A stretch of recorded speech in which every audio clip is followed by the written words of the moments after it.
ready for bed at a regular time is one of the most important habits you can learn. Who you gonna call?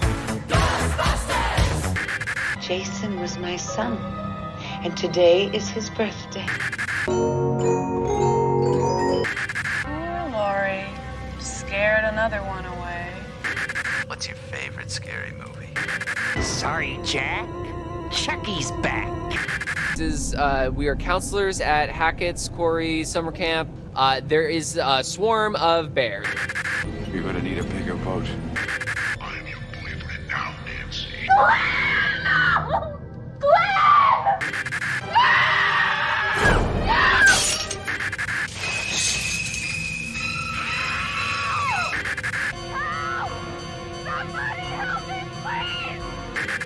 Most people are so ungrateful to be alive, but not you.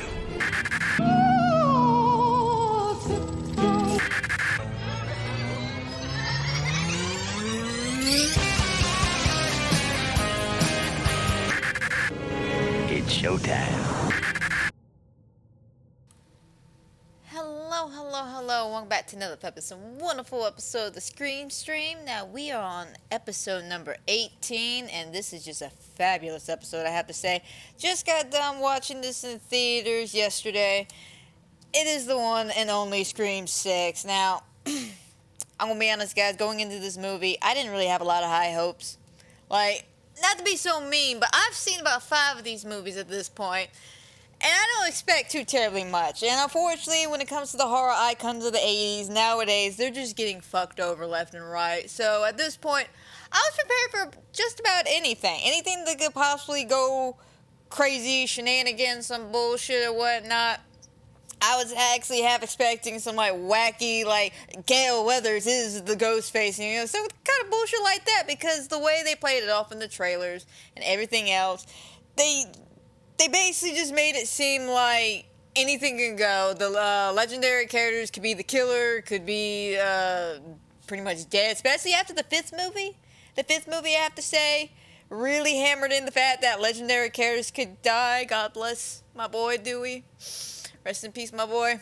Hashtag justice for him. I'm sorry, I am one of those people who firmly believe that Gale should have died to kind of motivate Dewey in this one if he would have survived. But unfortunately, they did the other way around. But, I mean, I like Courtney Cox. I'm glad they brought her back. Which, speaking of cast-wise, they brought majority of the cast back from the 5th movie. Jenna Ortega, Melissa Barron as Tara and Sam. We have Hayden.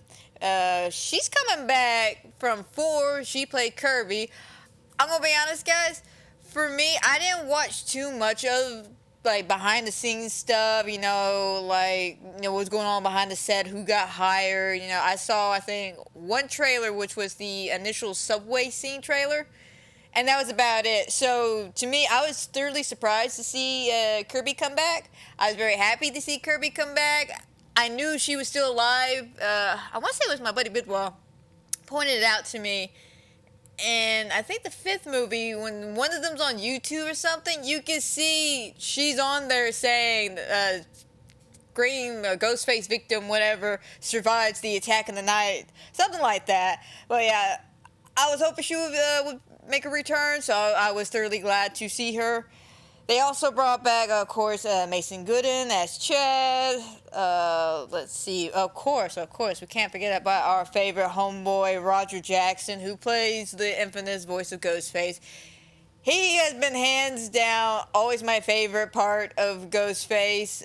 I always love his portrayal of Ghostface. And I have to say, his portrayal of Ghostface here, it's extremely aggressive. I'm not gonna lie. He is mean. He is downright just fucking mean. Some of the shit that comes out of the phone calls is just priceless. And he's got some good one-liners. I'm not gonna lie. Some good one-liners on this one.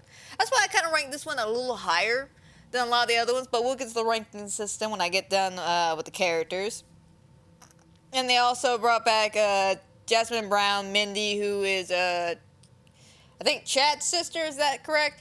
You gotta forgive me, guys. I'm not the biggest fan of 5, and I think I only watched it twice ever, so I'm not too familiar with some of the characters. I even had to kind of refresh myself while I was watching the movie in theaters about some of the dialogue. Like, I completely forgot about the whole Billy Ghost thing as I was watching it. And they made a mention like, oh yeah, I'm the daughter of Billy. I was like, oh yeah, that was a plot thing back in 5. I forgot about that. Because just 5 for me was just, it was annoying. It was like they were bashing shit over our head about toxic fandom and just the overuse of a whole bunch of bullshit. Like, and people just made stupid decisions. Granted, don't get me wrong, they make stupid decisions here, but at least here it's fun, it's entertaining. The stupid decisions in the 5th movie just didn't make any sense at all. It was just, oh god, what was that one? It was like during the climax of the 5th movie where they're in the house and the main bitch, Richie's girlfriend, the goth bitch, is chit-chatting with, I think, Mindy, and she's talking about, oh, you shouldn't even trust me in this situation, and she's saying this with such a deadpan face, like she might as well just be shaking her, going, I'm the fucking killer, bitch. Like, I'm the killer. Like, I called it straight out the bat that she was the killer. Bit surprised Richie was helping out, but I really should have seen that one coming. I liked Richie, but I'm also a fan of the boys, so I let that one slide just a little bit. So I was a little taken aback. I'm like, oh man, he plays such a nice guy though in the boys. But at least in 6, I can say, yeah, they made stupid decisions, but they were fun stupid decisions. Now, I will say there was a couple of decisions, and I'll get there when I get there, that I was just like, why? Just why did you suddenly just become fucking stupid and just not fucking move quickly off that ladder? And y'all know what scene I'm talking about. Okay, like, I'm sorry, I gotta harp on that scene when I get there. That bitch pissed me off. Just like, bitch, move. Just fucking move. Don't just sit there and cry. Move. Like, your fight and flight syndrome should have kicked in at this point. Why aren't you moving? But bringing back to the cast though, we did have some really, really good new members being brought in. Of course, we got Jackson Champion, who plays Ethan, who I want to say is Chad's roommate. And then you got, funny enough, Tony Ribeiro, who plays the Flash in the Homecoming movies for Spider-Man. He's in the opening. I love that. I fucking was taken aback. And I was just like, oh, they really doing this? Now, unfortunately, he's only in the opening, so y'all know what that means. But it was kind of cool to see him be a bit of an asshole, and I'll explain that when I get there. They also brought Samara Weaver, who we all know for Ready or Not, which that's a good movie. I enjoyed that. And I don't know if I'm the only one who noticed this, but the dress she's wearing in the opening while she's waiting for her date, it really, really, really looks like her wedding dress from the movie. And I don't know if that was intentional or accidental, or am I just pulling shit out of thin air. But I swear to God, looking at that dress, it was like a shorter version of her wedding dress from the movie. I honestly, I'm hoping that's the case, because if that's the case, that's a very nice nod. Just, we recognize you. We recognize you. We also have Lena, I'm going to attempt to say her last name, Libretto? I don't know if I'm saying that right. Again, guys, y'all know I'm dyslexic, so I can't say half the shit anyway. But she plays Quinn, who is the other roommate for Sam and Tara. I think, again, these are the new guys, and I think that's literally how they shoehorn them in, is, oh, they're roommates. Which, when we get to the whole, and we know how the Scream franchise is, so there's always this scene in the movie where they all talk about the meta-ness. Now, we are now in a trilogy. We are now in a franchise. That bullshit, they end up pointing out the fact that they're roommates. They could have rigged the whole situation, which I was really hoping they wouldn't go there, but they did. Yet again, guys, if I must say, before we continue on, there's going to be spoilers throughout this entire podcast. I'm not going to lie. There's spoilers everywhere. I am not going to hold any stones down. I got to talk about all this shit, because this is just some really good shit. And I say y'all really need to go in there with an open mind and see it. Yeah, again, stupid decisions have been made and will be done. But it's still a fun ride. It's still a fun ride, and I think a lot of people can agree on that. But back to the Cast in Half. Sorry, I figure I should mention that now before I continue on any further. I meant to say that earlier. But we're here now, so hopefully I didn't spoil too terribly much if you don't want to be spoiled. But we also got, Skeet, of course, Skeet, he's back playing the ghost of Billy. God damn it, man. Am I the only one who's a little ajar by the fact that they de-aged him? Like, and it's a bit ajarring. Granted, though, it's not too terribly bad because we see him reflections in mirrors. Mainly in this one, we only see him, I think, like, 1 or 2 times, and reflection of glass, and then we just mainly hear his voice. Other than that, you know, I'm gonna be honest, I kind of forgot he could even be in this movie. The whole plot scenario of her hearing Billy kind of like, I guess, turn to the dark side like he's fucking Vader over here, it really could be thrown out for me, to be perfectly honest. Like, I don't need this whole turn to the dark side story for her.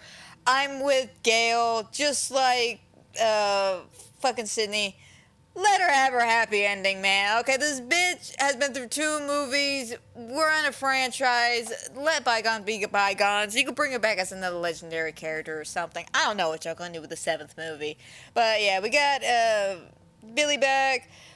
We got several other fantastic actors. Henry Salazar, who plays Dr. Christopher.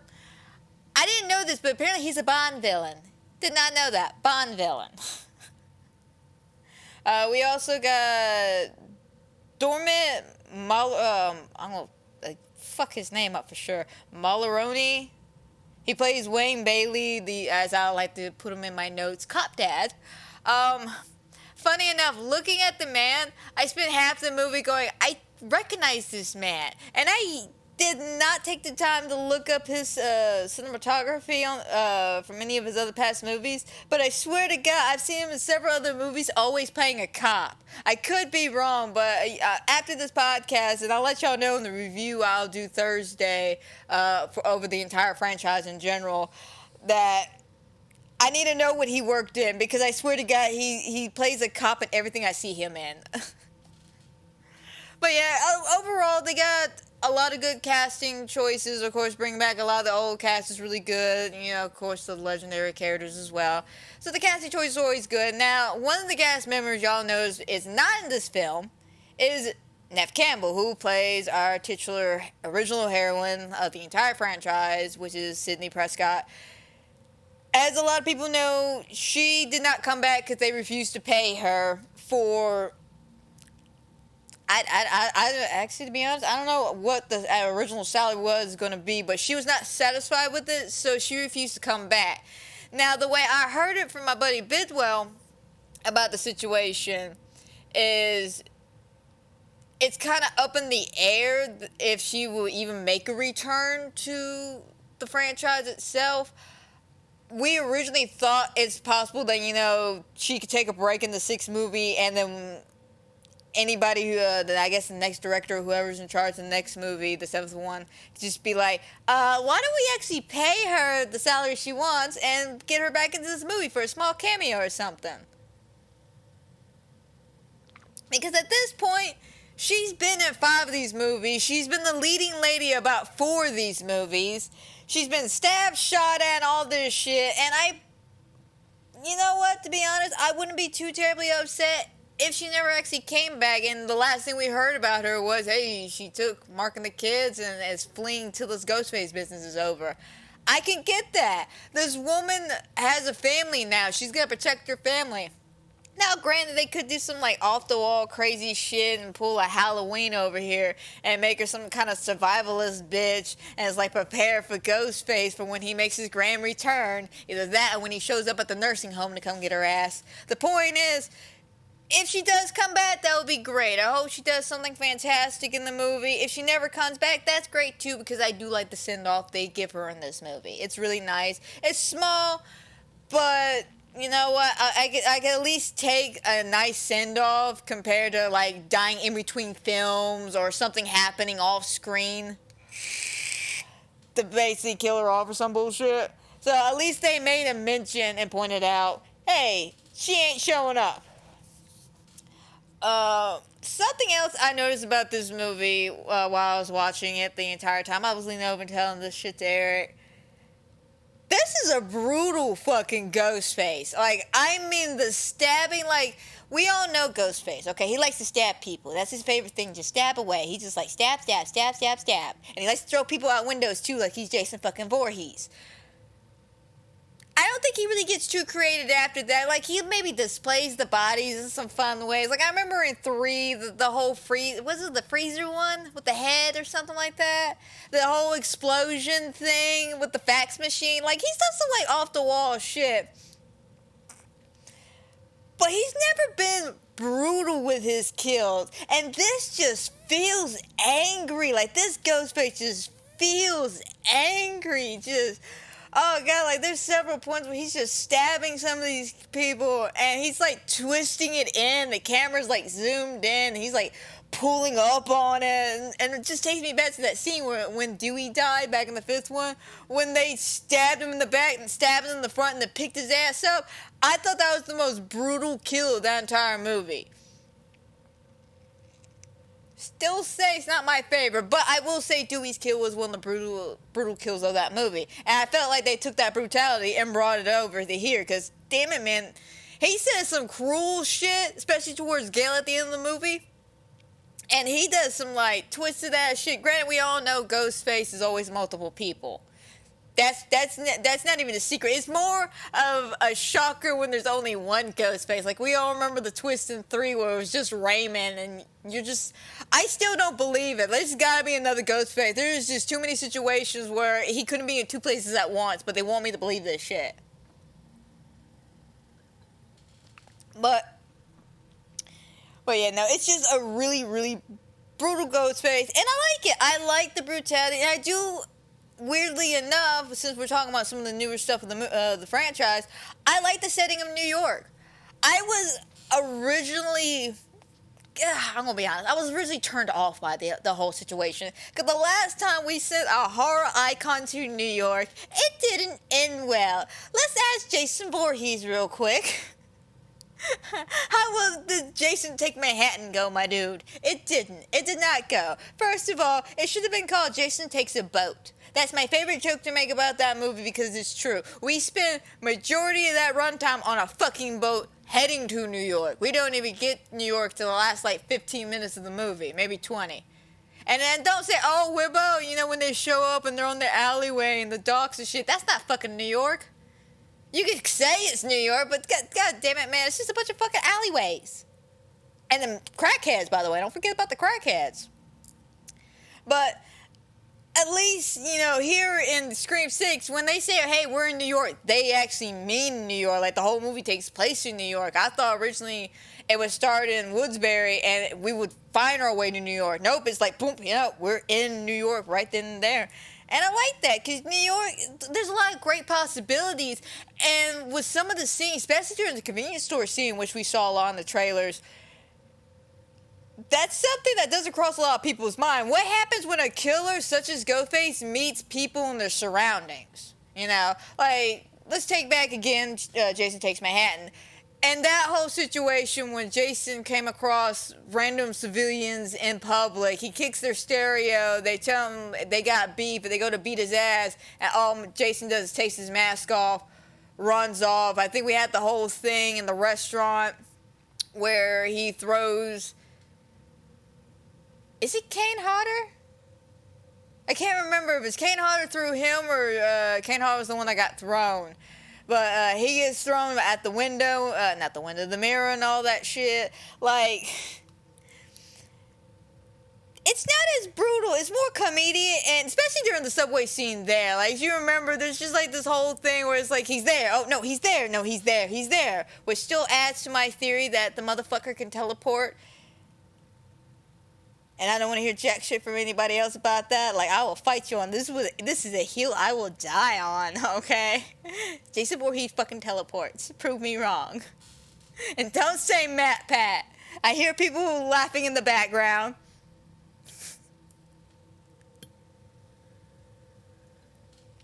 But the whole thing in the subway scene, though, it was just... it was goofy. It was funny. You know, it wasn't intensify or anything like that. But Scream 6, when he goes into the convenience store, especially when he goes into the subway, even though that was a long ass scene, it was very tension filled. Like, I didn't think my butthole would clench so much in watching a fucking subway scene, but it did, because everyone's wearing masks. There's people actually wearing the Ghostface mask, because throughout these killings, yet again, fucking consumerism, the Ghostface mask sales spike up again, as per usual, so everybody's wearing it, because, fun fact about this movie as well, it takes place of the weekend of Halloween. So I want to say, like, the climax of the movie takes place on Halloween, and then everything leading up to that is like a day or two beforehand. So people wearing fucking masks everywhere. That's New York. People love Halloween in New York, so they fucking dress up weeks in advance because they love this shit. But the New York City was quite nice. It was used very well. I like the fact that even in public situation, Ghostface is still pretty fucking menacing. Like, that man did not give any fucks and just was, like, murdering people left and right if they got in his way. Like, I feel bad for the convenience store guy who got shot by Ghostface. Like, I'm sure he didn't see that shit coming. He did not see that shit coming. But that's also something else I thought was interesting. But I'll get there when we get there when we get to the convenience store scene. But I'll have to say, when it comes to ranking of the movies, this was a little tricky because I don't know exactly where to put 4 and 6. Like, they're in the middle for sure.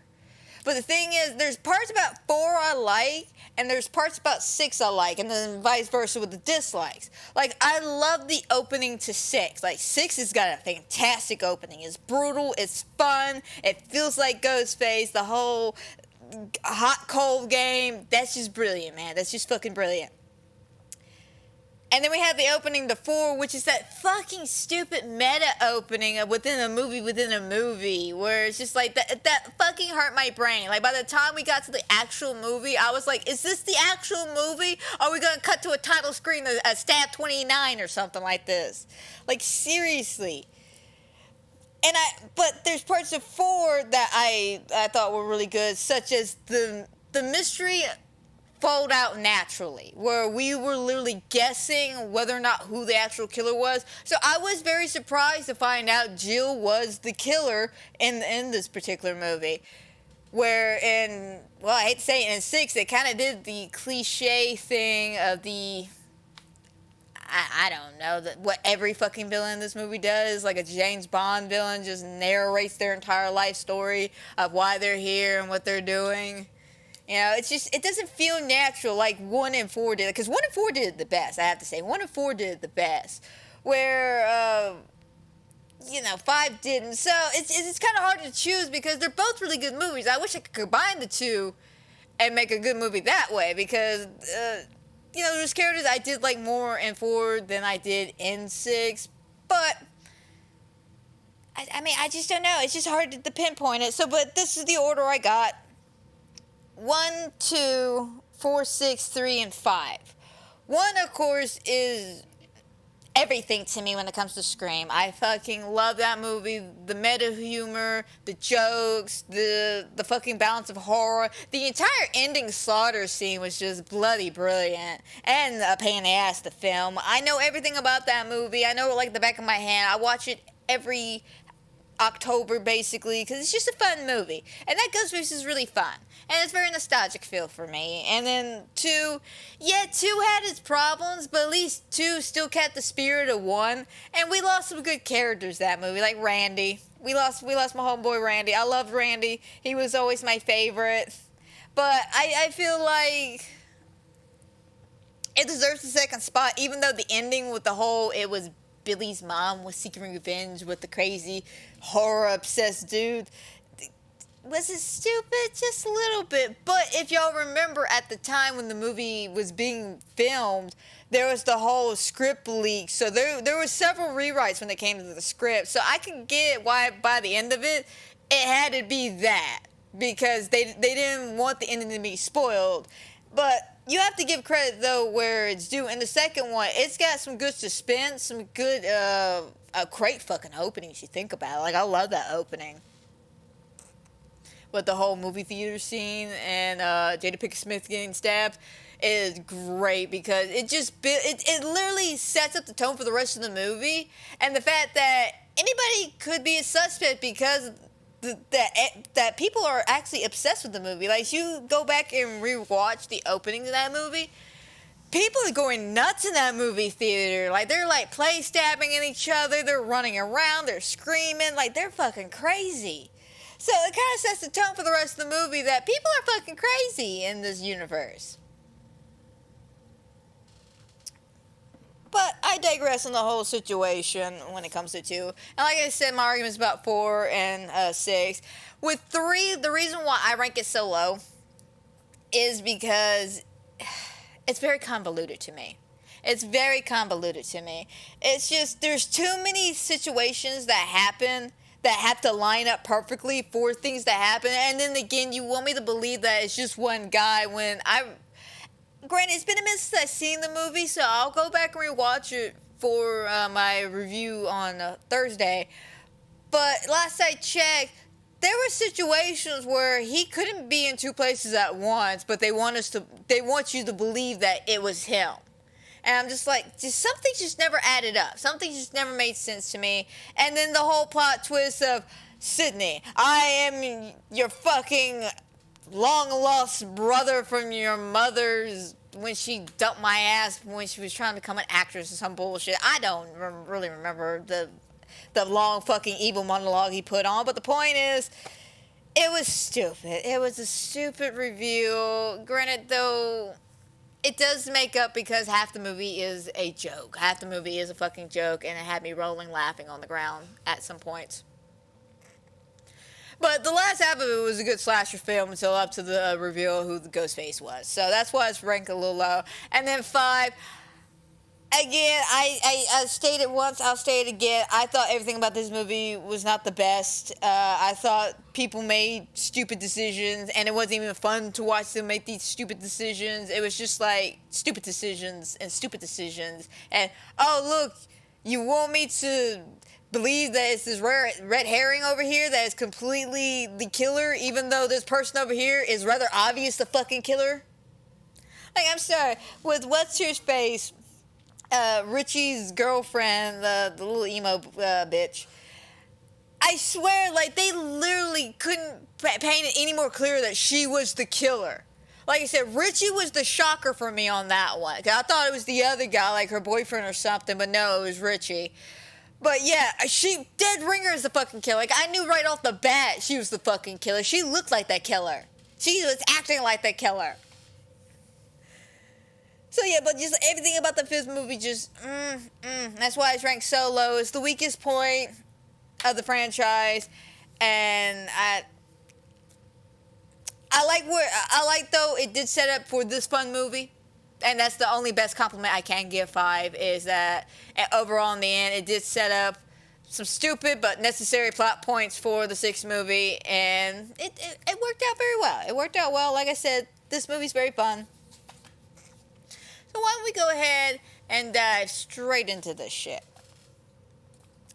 So we have the opening, of course, and something about this opening, like, I knew right off the bat that, I hate to say it, that, what's her name, Samara Weaving, I knew she was going to die right off the bat. Like, I'm sorry, she was a cute girl in the beautiful dress, waiting at a bar for a guy, and then he calls her and says, oh, I'm lost, I don't know where I'm at. Bitch, that is an obvious fucking sign that this is a Ghostface opening right here, and that this bitch is dead. So my only concern was, how the hell is he going to get her outside? And how he gets her outside is very clever.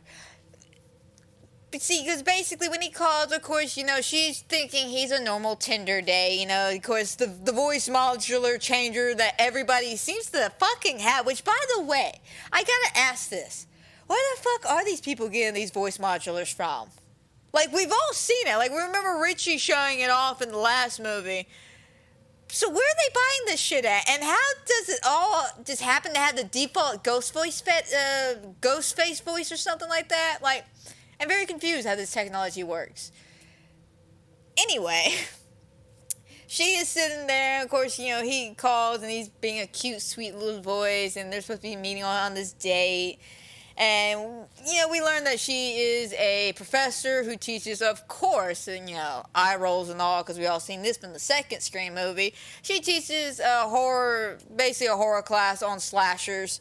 And also, if I may add something real quick, what kind of colleges are these? Because when I went to college, I didn't have any kind of professor teaching shit like this. Like, seriously, I would have loved to sit down and learn about classic slashers and shit in college. That would have been a fun class. I would have aced that class. I would have been head of that class, to be perfectly honest. But still, I make a good point. Why can't I have classes like this when I went to college? Anyway, he can't find the restaurant where they're supposed to meet at, and he gets her to come outside by saying, well, what color is the building? You said it was red, right? Yeah.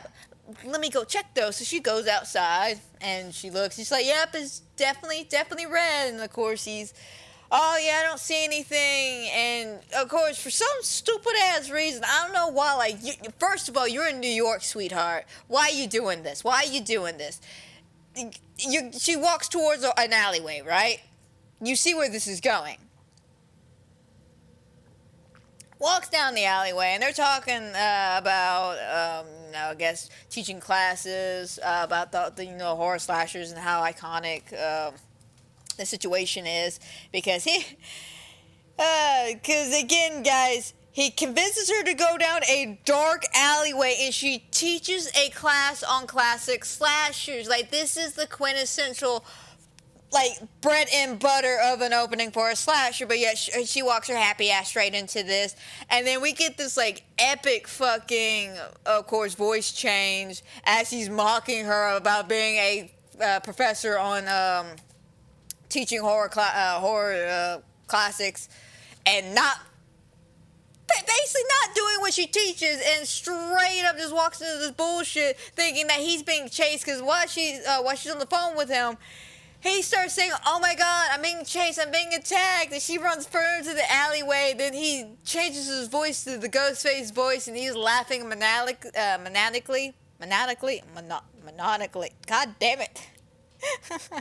I can't say that word. The evil laughter. We all know the little evil, the mwahaha. Yeah, he's doing that bullshit. I can't say the word tonight. I don't know why. But, he ends up stabbing her very brutally, by the way. If I may add that fact, brutally stabs her. I'm talking about, like, straight up, like, in the chest, in the fucking, like, the gut, twists that shit, just no fucks given. And then as he's stabbing her, he stands over her and then goes, now I see red, and then stabs her again. Just like, okay, bro, now you get those one-liners going. Okay, I see you. So after that vicious, I'm talking about vicious attack, man. The Ghostface bends down, and this part really confused me. Like, it confused the fuck out of me. I thought maybe we came in at the wrong time of the movie or some bullshit like that, but he bends down and he takes off his mask. And of course, it's, I think they call him Jason. What was his name again? Jason in this movie. Yeah, the guy who plays the Flash in the Spider-Man movies, Tony Raviolo.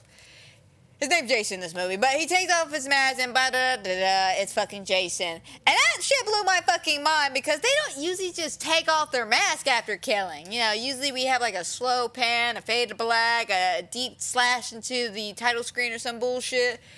But no, he stands there, takes off his mask, laughs a little bit, and then just cleans up, puts his shit in the backpack, and walks the fuck off, leaving her bloody ass corpse in an alleyway. Which, by the way, I don't think they ever make a mention about that at any point in the rest of the movie about her body. So I don't know if they even tie that with the Ghostface killings.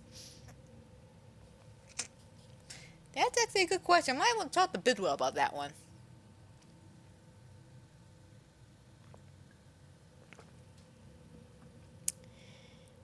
Anyway, so after he, cleans himself up, he starts walking back to his alleyway, walking back to his apartment building nonchalantly. We run into Tara, who is going to not a birthday party, a frat party, and no, wait, I think he invites her to the frat party, and she's like, yeah, sure, I'll be there. And he goes to his apartment, realizes nobody's home, so he locks up. He phones his roommate and explains that Tara's going to be at the party, and that he went out to practice. And he's basically straight up confessing on why he killed his professor. And while he's talking, it's his roommate, air quotes around that shit, y'all can't see, but air quotes around that shit.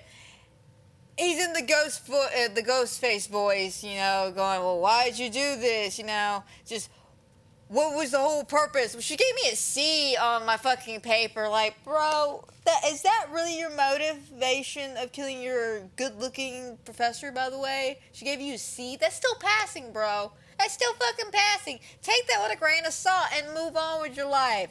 Fantasize about her. She was a good-looking woman, and you ruined it for the rest of us. Fucking jerk. Anyway, but he proceeds to explain his entire motive over the phone to his buddy, like, oh, you know the reason we gotta finish Richie's film, and we basically find out that they want to kill Sam and Tara and complete Richie's film because there's an entire, and y'all could say it's not, but it totally is, and a cult of people who believe Sam is responsible for the Woodsbury murders back in the 5th movie, and she framed Richie. These people are fucking psycho. Like, this one bitch, she throws a drink at Sam at some point, and I swear to God, that was me. I would have tased your ass to the ground and laughed the entire way. But anyway, while they're on the phone, he's explaining his entire motivation to his buddy. He proceeds to want to play a game with him of hot and cold. Oh, excuse moi. And something I noticed as well, guys. I thought this was funny. While he's on the phone, they're getting ready to play the game. He's watching Jason Takes Manhattan on the television. I thought that was funny. I thought that was really funny. Just like, really, bro? Really? But they proceed to start the game, and he's walking around, and you know, Ghostface like cold, you're warm, all this bullshit. And he's just like, I ain't playing this game, and walks by the kitchen, and he goes, hot. And he stops, and he turns back, and he goes, cold. And he goes back towards the kitchen, and he's just like, warmer. Okay, you're getting hot. You're on fire. And he opens up the refrigerator, and there, chopped up in little bloody pieces, all up and down his refrigerator, is his roommate. And as soon as he turns around, Ghostface just comes up behind him and proceeds to stab him, just oh so brutally yet again, just so aggressive, so angry. And as, Jason's on the floor bleeding out, just going, why, man? Why? We want to finish the movie. We want to finish Richie's movie. And Ghostface just looks at him and what was the line? Just, fuck the movies or fuck your movie or something like that. But he basically just says, fuck your movie, and just stabs him to death. Like, oh my fucking God. And that's basically the opening of the entire movie. And I have to say, as an opening, it was fun. It really was, the false intro of the fake Ghostface, the fact that a Ghostface killed another Ghostface, who is an occult member who worships fucking Richie and idolizes his movies and shit, which is the whole point. I want to say that was the whole point Richie was doing all this shit in the 5th movie, was he was making a movie to make his own stab movie. Because toxic fan base ruined the original stab movies or some bullshit like that. Again, we get super fucking meta in this franchise, but what else is new? But yeah, no, I really, really love this because not only in the brutality of that opening when Jason kills the professor, but the fact that this Ghostface, when he attacks Jason, not only just stabs and then twists the knife, but we get to see, parts of his guts start spewing out as he's just, moving it from left to right, and it's just so, gruesome. And, of course, he's, spewing blood out, and he's, trying to I guess make sure his guts don't fall out or some bullshit so he falls to the floor. It's really, really brutal. Like, it's enjoyable. And I say it like I said about the Texas Chainsaw Massacre movie from Netflix. At this point in the franchise, all I can ask for my iconic horror slashers are good fucking kills, because of the fact that that's y'all's job. Y'all are killers. Entertain me with good kills. Like, we're 6 movies and the plot never makes sense anymore. Just entertain me with good kills, man. And yeah, a lot of these kills were basic, but they're good because they're really, really brutal. And for me, who's a fucking, I don't know, what is it, a masochist, sadist, or whatever, fucking someone who enjoys watching stuff like Saw and Hostel and shit, it fit right up my alley, to be perfectly honest.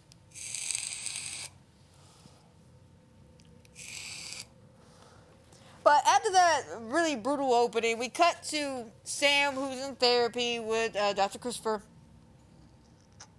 And he's trying to originally get her to open up about the situation. You know, hey, you've been here a couple of times. You haven't really explained much. All you keep saying is you worry about your sister. Why don't you open up? So she finally decides to open up to this man.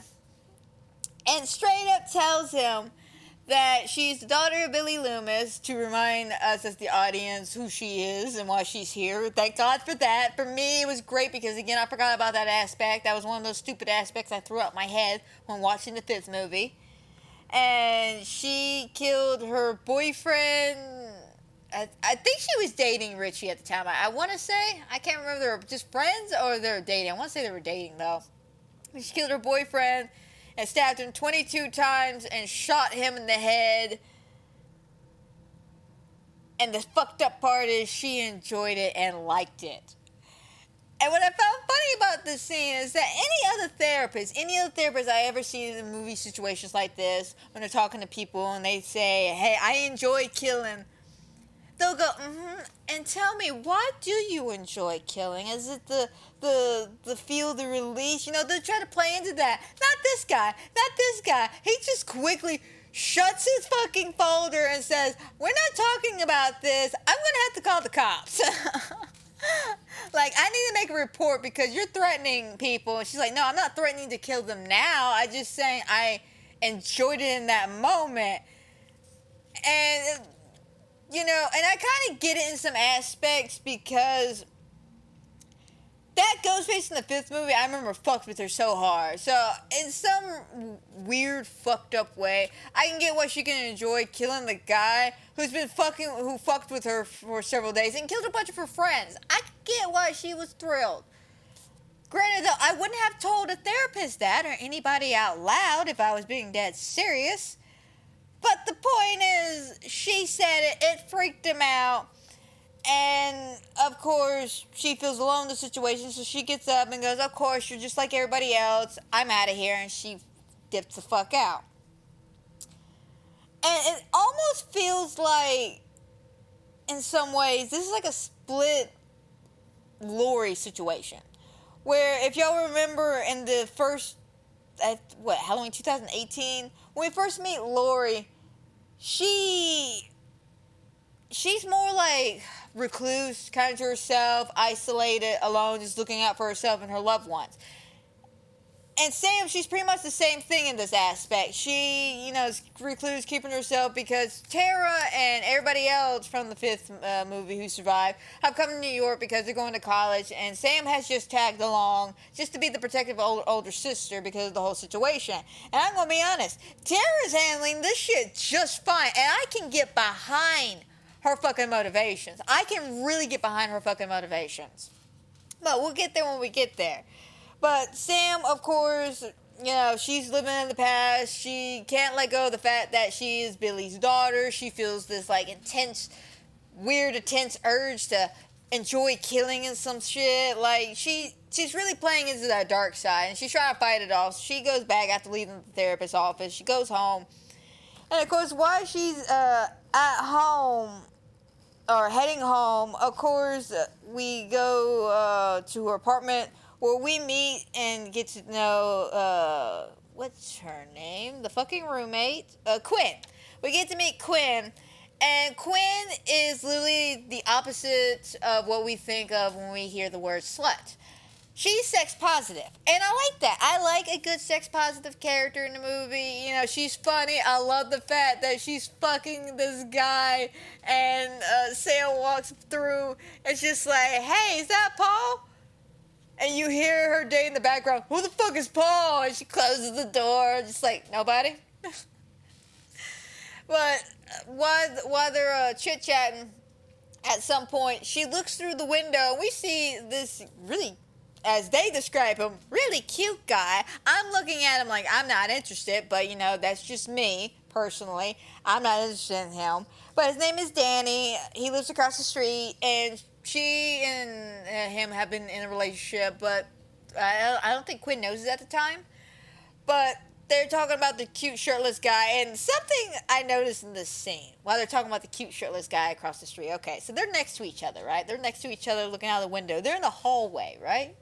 And next room over, the door to the bedroom is closed. And they nonchalantly go, cute shirt, oh, you staring at the cute shirtless guy, aren't you? You hear her date in the background go, who's the cute shirtless guy? And then Quinn's just like, oh, you know you are, baby. You're the one and only. Anyway, my thing is, how the fuck did he hear that? Just how?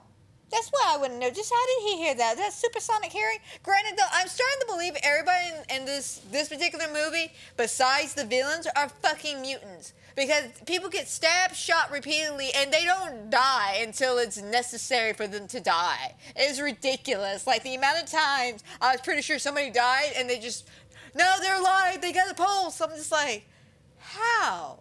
How? You got blood dripping out your mouth? You got stabbed like 28 times? Like, all over your chest? You should be choking on your blood right now. How are you not dead? But hey, you know, plot armor and all that shit.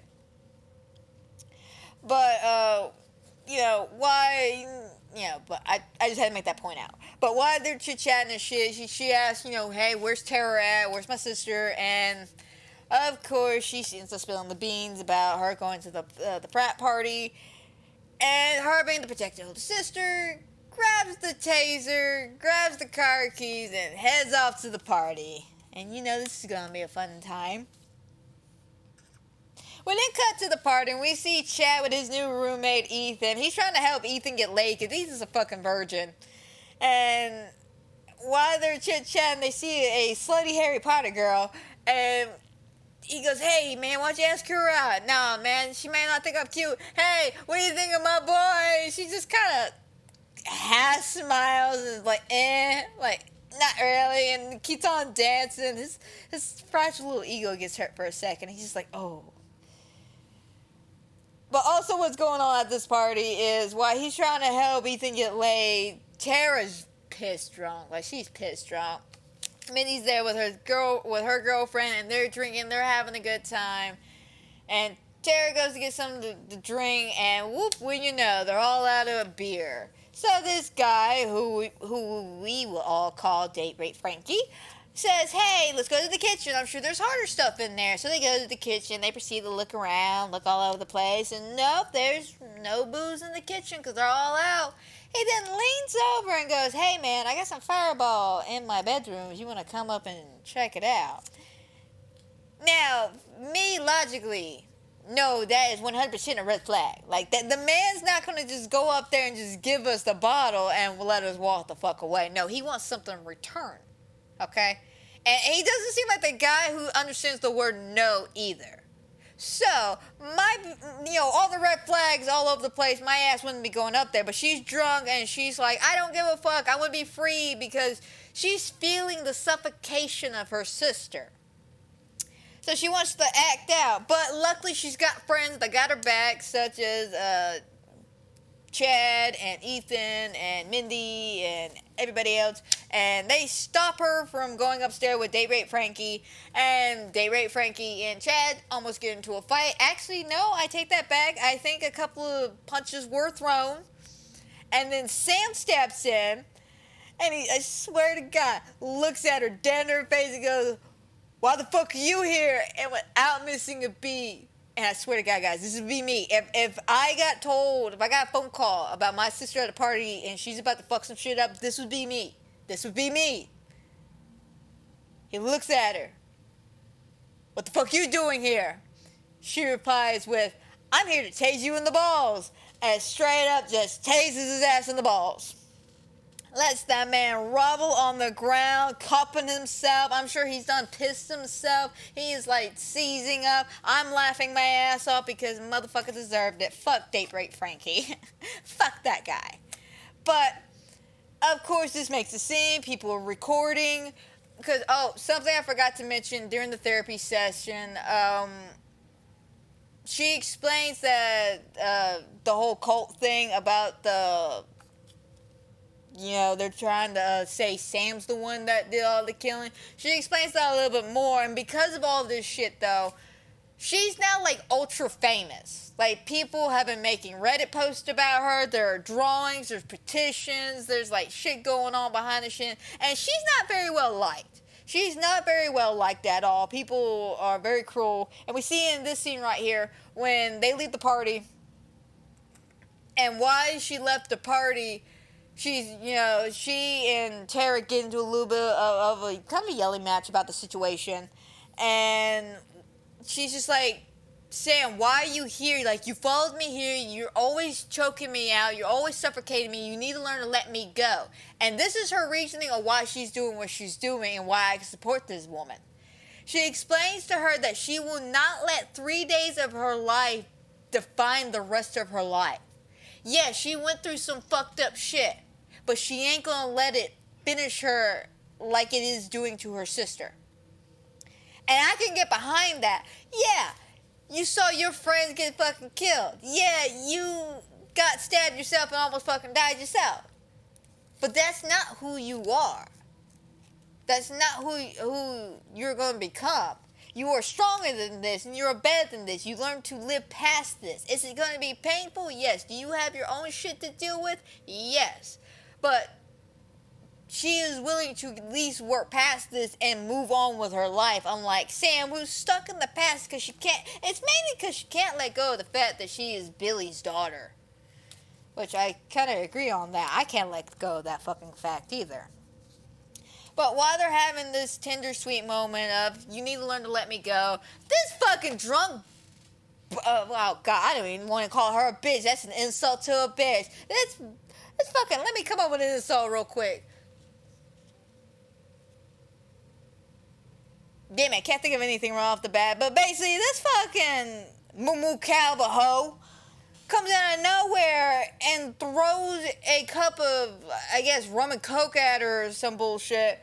And calls her a murderer and was threatening to kick her ass. And, like, fucking Sam was ready to go ham. And she straight up lunges at her like, oh, you want to go at it, bitch? And, like, of course, everyone's got to stop her. Like, no, Sam, don't do this. And, of course, fucking Moo Cow, bitch, her little fucking yes women, you know those women, yes queen, you're never wrong, those little slutbags, yeah, them are all recording this shit because they fucking can, it's basically antagonizing a person just to get fucking viewership because you need clout, because you have a sad and pathetic little life, so you gotta find clout somewhere in life, and you choose to attack Sam because you feel so sad about everything in your entire little fucking existence. I hate these bitches. Even though they show up on screen for like 15 seconds, I hate them. I hate people like that. I really do.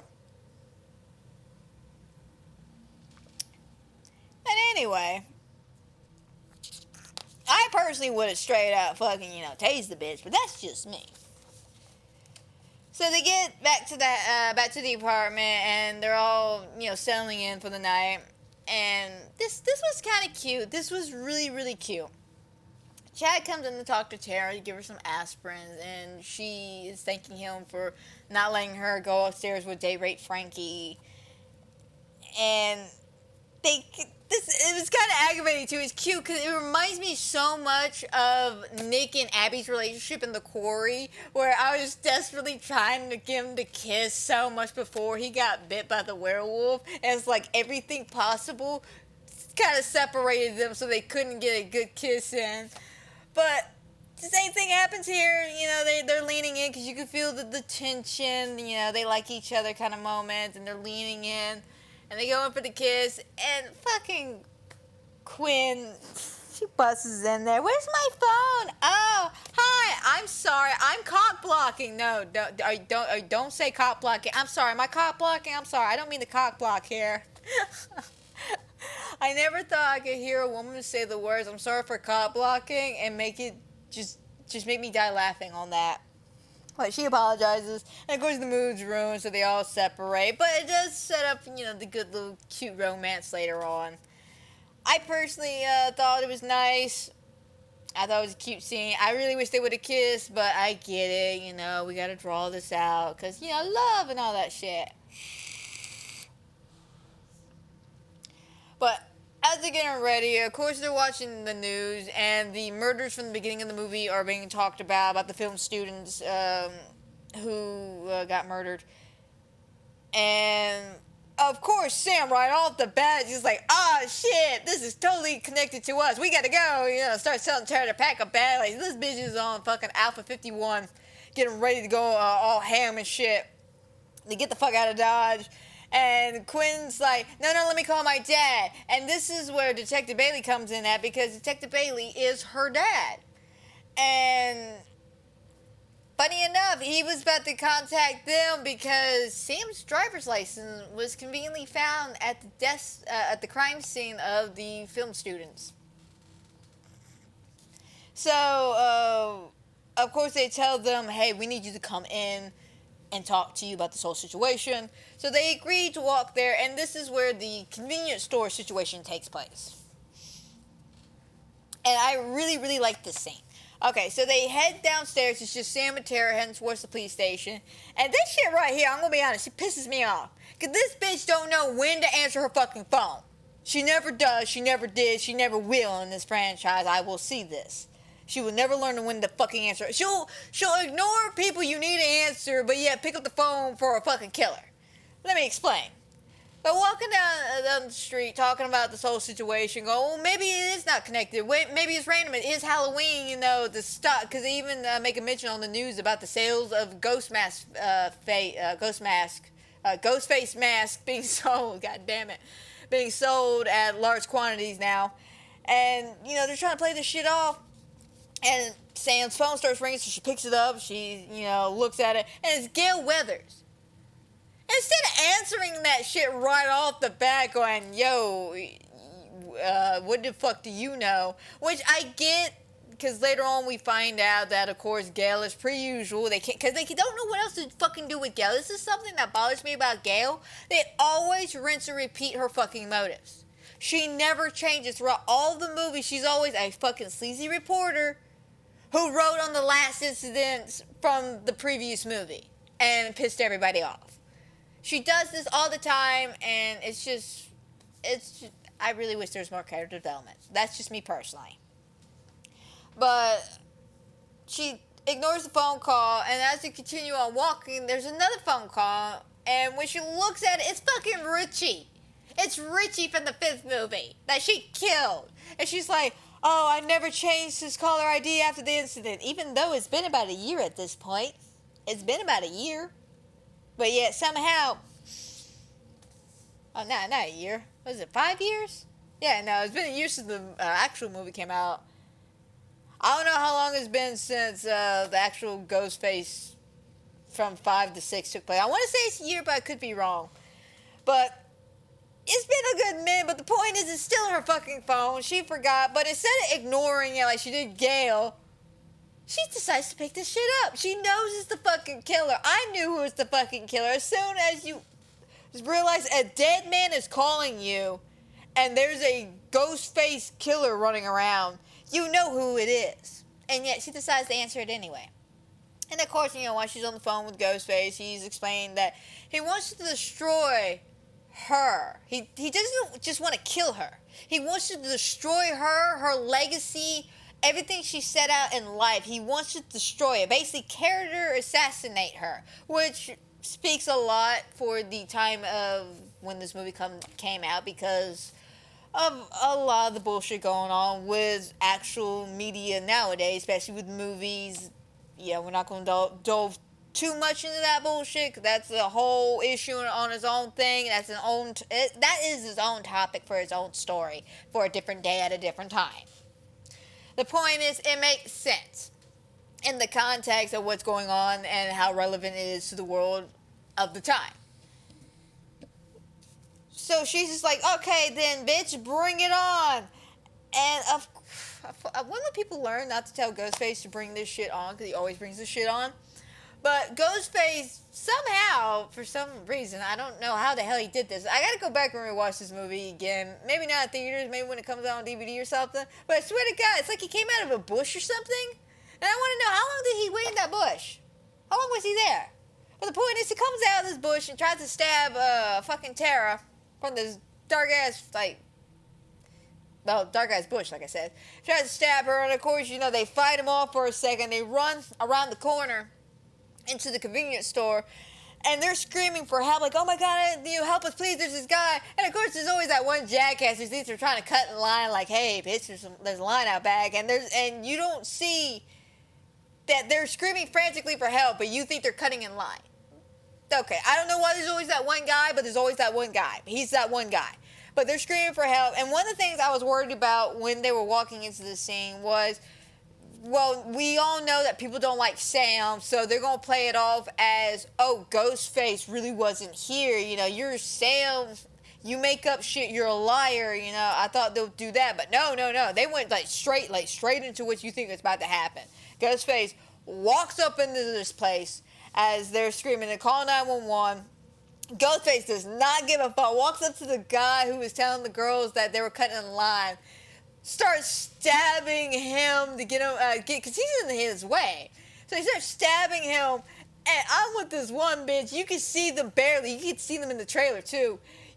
They're in the back, but as soon as the stabbings start happening, this guy is lickety-split out the fucking door, just quiet and quick as fuck. You could barely see his brown, I think it's a brown jacket or something, but you just see him just, boom, just take the fuck off out that door.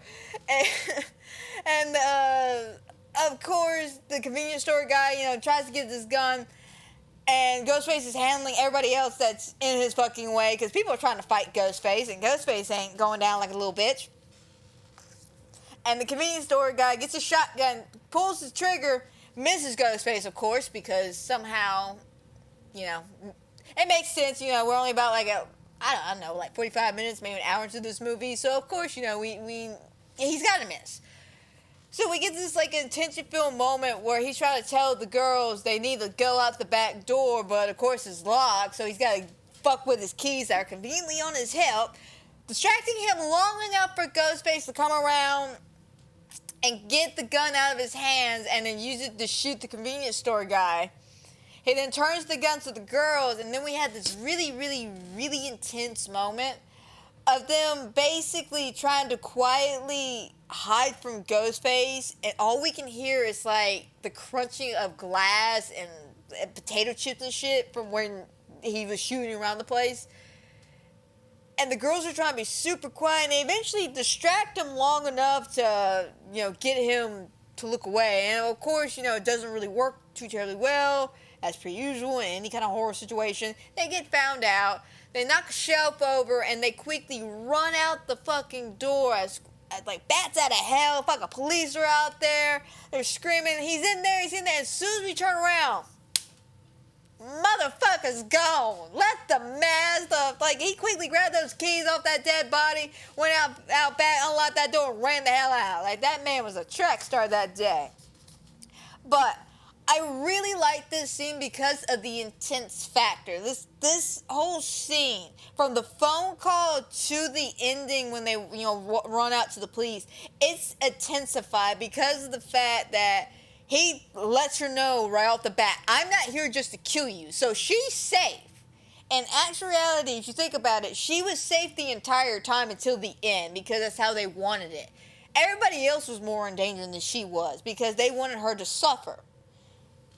So when he comes out of the fucking out of the fucking bush or whatever, that actually startled me because I wasn't expecting that. Because usually when it comes to it's been a minute since this has happened. But back in the day with Ghostface, he would hang with the phone and like come popping out of a closet or some bullshit and come at your ass.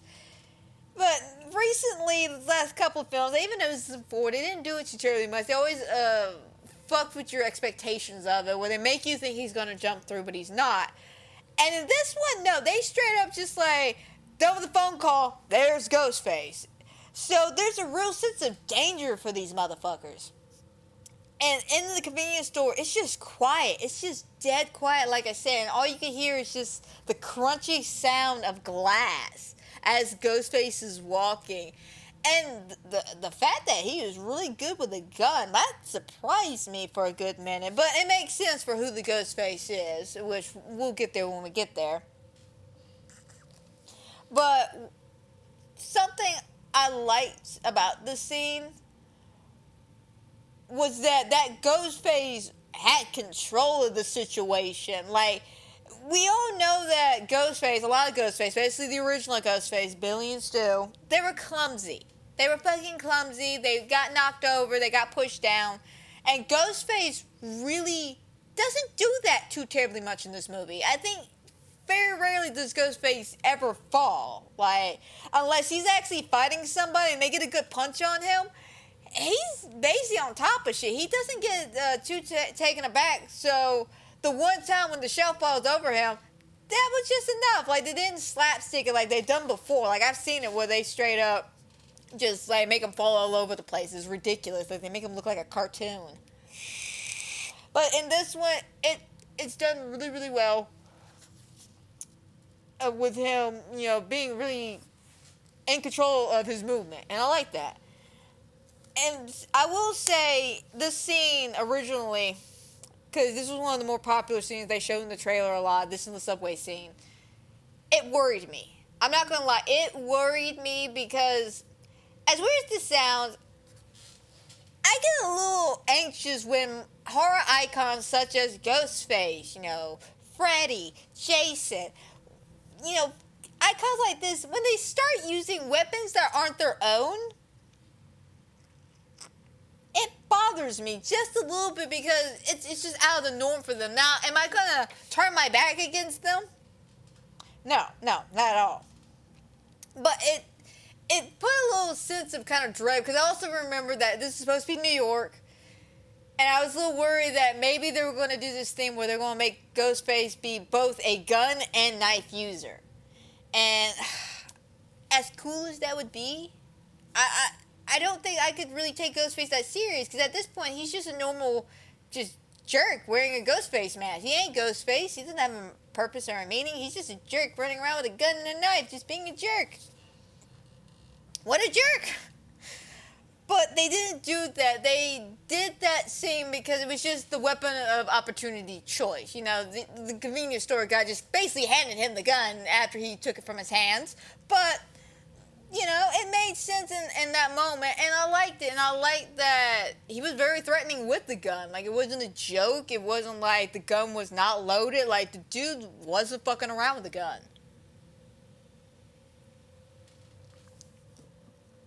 But after that, they finally get to the police station. They sit down, and I'm going to be honest, guys, this is where I started getting my suspicions about who the killers were. So, Officer Bailey is talking to Sam and Tara about the situation. And I'm going to be honest, guys, I got suspicions of him right off the bat, right here, because of how... What's the word I'm looking for? He wasn't cheerful about it, but it was like he wasn't taking it serious. It was like I don't want to say it wasn't a joke, because he was like, hey, man, if you want me to switch this over to another detective, I don't mind, because it feels a little awkward, that his daughter is their roommate, but it's like he wasn't taking it serious. And again, there's a reason for that. And we'll get there when we get there, but if y'all know Scream Logic, y'all know what the big reveal is. Anyway, that is my basically when I got suspicious of this guy. is right here because he wasn't taking it serious. You know, he was just like nonchalant about the whole situation. But we find out in the police station that they're leaving the ghost face mask from the previous movies as like a calling card or something with the DNA of like I think they say they found Raymond's mask from the third movie.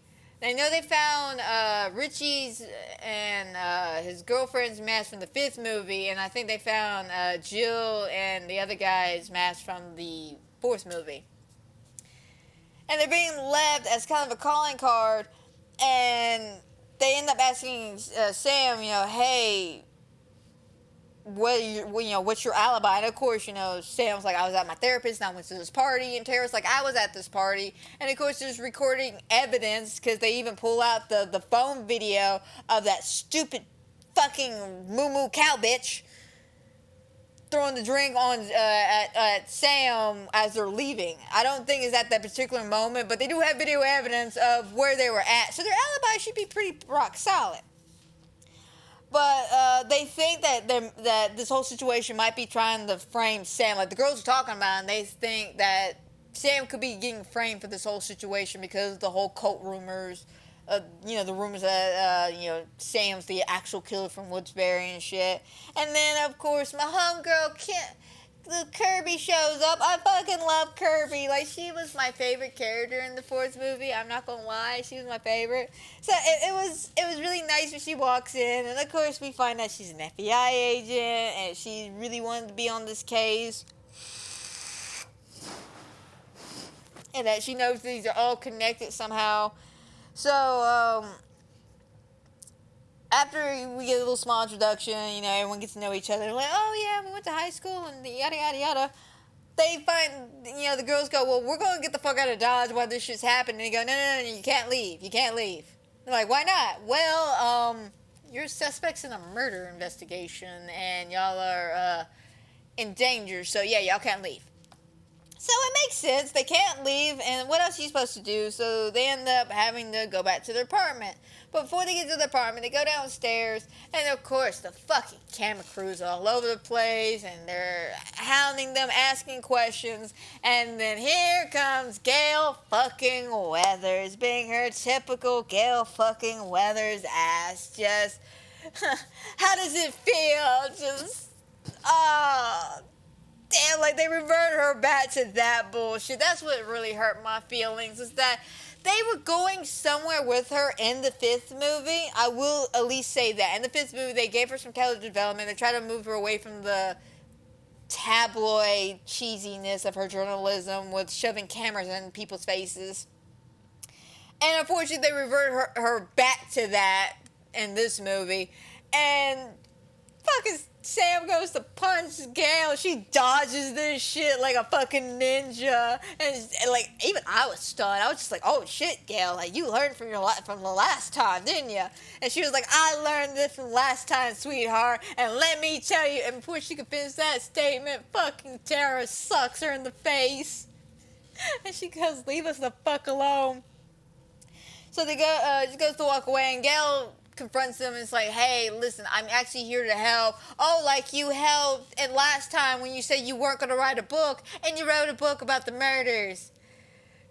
Well, you know, different story. And then they use a quote I don't remember what the exact quote was, but the joke was, oh, that wasn't a quote that, that's taken out of context. And Sam looks at her and goes, that's a direct quote from your book, and then closes the door. But after they end up going there, we do cut to the therapist, who is, funny enough, watching, oh god, what's it called? Body Snatchers. That's it. There it is. He's watching Body Snatchers, and they're watching the end, where he's like, they're all coming for you, and he's laughing his ass off. And of course, this is where we get the iconic other trailer shot of the Ghostface silhouette in the frosted glass. And he walks up to the glass, and he looks through, and he's like, you're a little early for trick-or-treating, don't you think, bud? And right as he says that, a fucking knife just comes shattering through the iron bars and the glass, and he gets stabbed brutally through the fucking nostril in the face. And it is just so hard, like the force of God just came crashing through that door and just landed on his face. It's like, I felt that. Like Ghostface was like, sir, I know it's pollen season. Let me help you out. That's straight up just cleared his sinuses and everything. And of course, you know, the body falls back and then Ghostface walks into the house and we get the brutalness of the dude just basically bleeding out to death. He got stabbed in the face. Jesus Christ, Ghostface. But Ghostface ends up stealing Sam's file and then dipping the fuck out. And then we cut back to, actually we don't cut back to, I think, because this is literally like the next day after, they go back to the apartment and this whole shit. This is the second day. They're at the park, and Minnie is explaining the rules. That iconic scene that we have in every Scream movie where, you know, these are the rules we must follow, da-da-da. But now we learn we're in a franchise, so the rules don't apply to anybody. There are no rules. Everybody's a suspect, and nobody is safe. And then we end up, you know, pointing fingers. You know, it could be you, Sam, with your whole Billy Loomis is your dad thing. Could be Tara, who is too casual about dealing with the death of people she knows. Or it could be, and she points at her girlfriend, it could be you, because never trust the love interest. And Ethan and Quinn are sitting there, and they're like, well, we know it can't be us. We're the new guys. That's exactly why it's probably you guys, because y'all the new roommates. How easy is it to fix shit up so you can get y'all could be fucking roommates together? How easy is that? And how did you even become roommates, Quinn? I answered an anonymous ad. Exactly. Wait a minute. Like, it's fucking hilarious.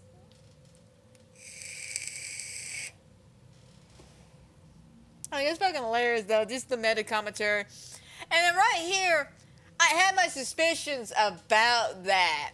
And I didn't think they would actually do it. To be perfectly honest, I didn't think they would actually do it. Because they've done that scenario where they bring in the new characters. We're supposed to not think the new characters are the killers. And what do you know? It's always the new characters. I didn't think they were going to do that because the way Mindy was explaining the franchise is that anything's possible. Anything could happen. It could be a legendary character. It could be Gale Weathers for all we fucking know. It could be anybody standing right here in this vicious circle. We don't know this shit.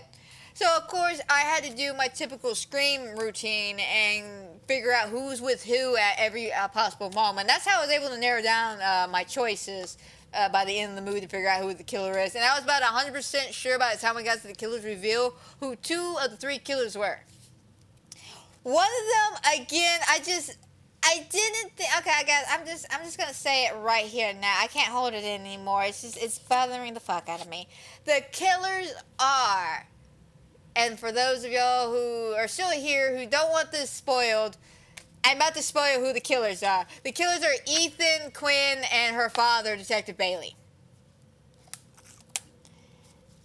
Yeah, that's the part that really, like, got me on that. And let me explain.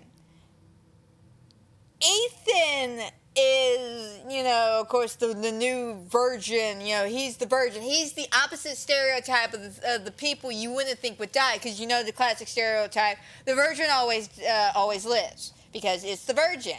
And it's iconic that he, as a virgin, died. They even make a joke about that at the end of the movie when he gets stabbed. They go, "Well, I guess you're dying a virgin," or "No, you're dying with your virgin ass," or some bullshit like that. But you know, he's the virgin, so of course he's going to survive. No. We avert expectations. He's the killer. And of course, the sex-positive slut, who is Quinn, of course, she's supposed to die in such a brutal, horrible way by the killer, but turns out she's the killer. And of course, Detective Bailey, being a cop, who actually has motive, which I haven't gotten to yet, but it is explained in a very confusing way, that we'll get there too. I'll explain more about Bailey's moments when we get to a certain point, and I'll let you know when we get there. It's basically the apartment scene when they're crossing the ladder. When we get there, I'll explain it. So after the whole Rule franchise, and of course the obvious points at Quinn and Ethan being the killers, you know, because they're the new guys who could have rigged the fucking system to be roommates. And of course, you know, we all play on that joke and we all laugh it off. They go back to the apartment and they end up drinking a little bit, and they talk about the core four. You know, since they're the four main characters who survived the fifth movie. My problem with the core four phrase is y'all are technically not the core four. The core four would be the core three, which would be Dewey, Gale, and Sydney.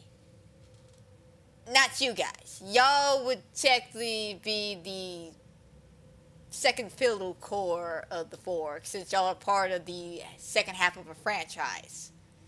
Not to be that asshole, but I'm just pointing out the obvious here, or the obvious facts here. I get it though, you know, the other four main characters who did survive the fifth movie, and good for them, but I don't like the core four. It should have been called something else. But while they're, you know, discussing that and having a good time and shit, shirtless cute guy from across the street, who, like I said, we find out is in a relationship with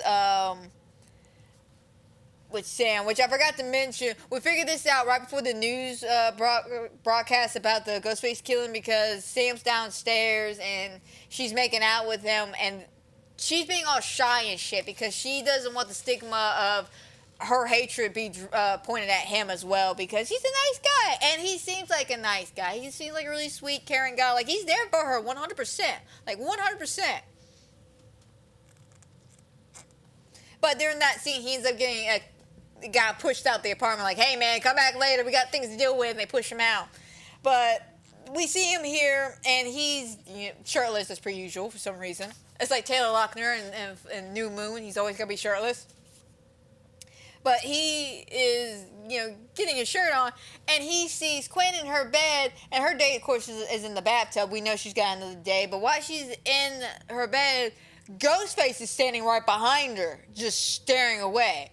And he's trying to get her attention. And I'm like, how is it we as the audience can hear him outside through her window? We can hear him go, hey, turn around.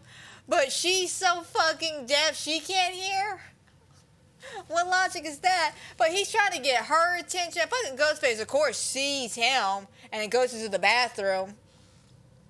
And, he then tries to get Sam and them's attention through the kitchen window, and they can't see him. So he ends up airdropping. I didn't realize this because I remember he sent the picture. I didn't know how he sent the picture, but apparently he airdropped this photo.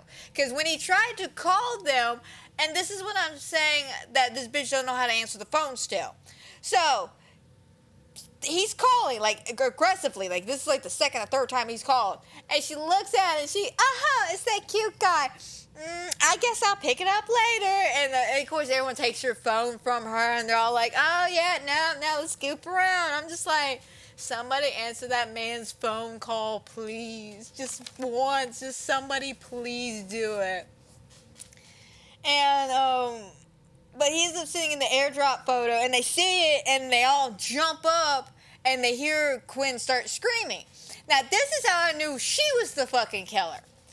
So, there is an unspoken rule. I don't know if y'all know this rule, but this is a rule I will let y'all in.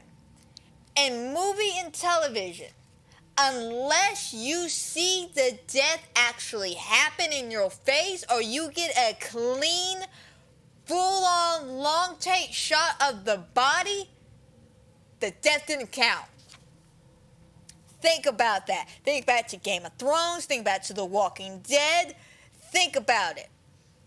If you don't see it happen, it didn't happen. And yes, they did do a body reveal when they go to the door and Quinn's body is thrown But we don't spend a long enough time looking at the body. We get more of the shock value of, oh my God, it's a body. And then it's like a 3-second pan of looking at the body, and then everybody's faces shocked that she's dead. We don't get a good long sense of, oh my God, she died. Like, we don't get that like we do with normal death scenes in movies and TV shows. And especially in a horror movie, if you don't see it happen, it didn't happen. That is how I knew right off the bat she was the Ghostface. Like, as soon as that happened, I leaned over to Eric, was like, yeah, no, she Ghostface. But how if she's dead? Trust me, she's Ghostface.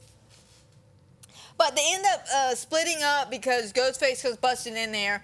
And I think it's Tara and Chad run downstairs. Sam runs through the bathroom, sees the chop up remains of Quinn's boyfriend, and then everybody else runs into the bathroom. They end up closing the doors and trying to keep Ghostface out. During the chaos and the kerfuffle of everything, Mindy gets stabbed in the arm or cut in the arm or something, and her poor girlfriend, like, this was brutal again, guys. Brutal. Fucking Ghostface just stabs her in the stomach and proceeds to aggressively twist up and pull up yet again on this poor woman. And they eventually get Ghostface off of her after throwing a couple of punches. And they get into this room, they're barricading the door, and this girl is like gushing blood out of her wounds, and she's like pale as fuck, just and I'm thinking, this woman's about to collapse over and die now. No, she's still hanging on. And fucking Mindy over there just pale as shit too, and she got like stabbed in the arm, so I'm okay. Yeah, she I guess she doesn't like blood or some bullshit. I don't know. But Shirley's cute guy ends up getting a ladder. Now, here's something that bothered me about this scene. All right, so Shirley's cute guy, Danny, by the way, his name is Danny. Shirley's cute guy is named Danny. Danny, Shirley's cute guy, ends up getting a ladder and then helping, everybody out, right? He also sent an airdrop photo to warn them about the killings, right? Why didn't he call 911 at any given point? And if he did, they never showed it. But that's my thing. Like, why did he call 911 beforehand? Another thing I also would like to mention as well, while I'm thinking about why people didn't do shit they should have done. If Sam was so concerned about being so hated by everybody because everybody knows her, why didn't she just change her appearance? Like, cut her hair? Bleach it, I don't know, get color contacts, change her name, just pull what Sidney Prescott did. Go into isolation. Like, I'm just saying, like, there were precautionary things you could have taken here. But you know what, just live your life, boo-boo, live your life. But yeah, I just thought that was stupid, though, that Danny, the cute guy from across the street, didn't fucking call 911. But he gets the fucking ladder, though, and of course, Sam is the first one to cross because everybody argues, and Sam, you're the lead character in the movie, so of course you gotta go first.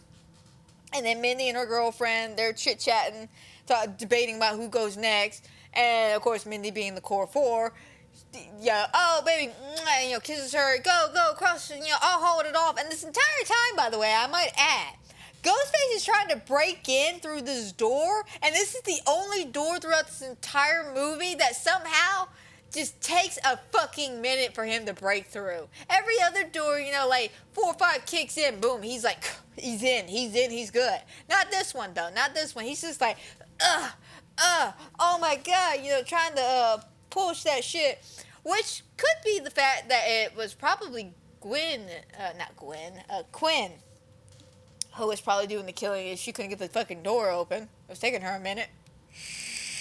Used a fake body. They explained that the body was faked because of her dad. Her dad helped out being a cop and all that. Yeah, he could get his hands on bodies and shit. It's very weird and convoluted. We'll get there when we get there. But she ends up eventually Ghostface ends up breaking through the door finally, as Mindy's girlfriend is finally crossing the ladder. Now this is where I think stupid people made stupid choices. They made a smart character become suddenly stupid. Everybody else has crossed this ladder just fine, right? She comes, and of course, you know, she's not looking down or anything, but she's looking, and as she looks up at her friends, they all, you know, kind of gasp, because guess who's on the other side of the fucking ladder? It's Ghostface. I mean, big surprise there. Who didn't see that one coming? Fucking Ghostface, you know, was in the next room over. It's at the fucking ladder. And now you would think logically, and, you know, at least in my brain, at least logically, if I was on a ladder, and I knew I was about to die, you know, by a vicious killer who had a knife and wanted to kill me, and I'm bleeding out, my instinct would be to run. And I mean, like, I would be running on the ladder. Like, I wouldn't be crawling. I would be running across this ladder. Probably fall through one of the holes and end up dying myself, being fucking stupid. But the point is, my fight or flight syndrome would kicked in, and I would have ran across that shit. Not this bitch. Not this bitch. She went stupid mode. And instead of moving, instead of even trying to go back to Ghostface, like seriously, go make her that stupid. Let her at least go back to fucking Ghostface, for fuck's sakes. But instead of doing anything like that, she just sits there and just screams out, I don't want to die. Please don't let me die. And I'm just screaming in the theater, move your fucking ass, you stupid bitch, and you won't die. Like, seriously. Like, move. Like, I don't fucking get it. Move your foot. Like, if you don't want to die. But, unfortunately, Ghostface, he grabbed, like, this was actually pretty cool. He takes his knife, right, and he stabs into the window frame, and he grabs the edge of the ladder, and he proceeds to tilt it back and forth like he's on a fun house, and he's having a good time. He's jiggling this shit, you know, he's like doing the mamba over there. And of course, you know, stupid bitch, she's on there, and she's fighting. Eventually, as she's reaching for a girlfriend, and of course, you know, the finger touch moment, and, you know, she touches the fingers, and that's when Ghostface finally flips her. She falls off the ladder all the way down, hits her head in a fucking dumpster, lands on the ground, dead as a doornail. Ghostface leaves after they all have like an immense eye contact with him, just like, you motherfucker. So, after all this shit happens, and, you know, we gotta take all that bullshit. Again, guys, the whole ladder thing. Like, I liked the whole scene because it was such tension feel. You know, Chad and Tara are trying to come in through the front door, and they're banging, you know, hey guys, let me in. We know Ghostface is at the window, and they're trying to climb over, which is pretty smart. But the fact that she just didn't move off the ladder, man. She just didn't move off the ladder. So the next scene, cops are there. Of course, Detective Bailey puts on his best acting face and tells everybody, oh, she's dead. And while they're there, of course, Gale shows up, Kirby shows up, Ethan shows up, and everybody's got some pretty good alibis. You know, Gale showed up, heard everything on the news. She's got something to show everybody. That's why she's there. Kirby, of course, she's working for the FBI, so she's trying to solve this case. That's why she's there. And Ethan says he was late because he was in some kind of class with hundreds of witnesses that can concur that he was in class. And yeah, we never follow up on that. So, yeah, I guess they tried to be smart about that. I don't know. Oh, it's Econ, thank you. The point is, he was in the econ class, supposedly. Again, nobody follows up on this shit. Like, that was the one thing nobody followed up on, which was another clue that he was obviously the fucking killer. But while they're there, and like I said, Gale shows up, they run up to Gale and ask Gale straight up, hey, is Sydney coming?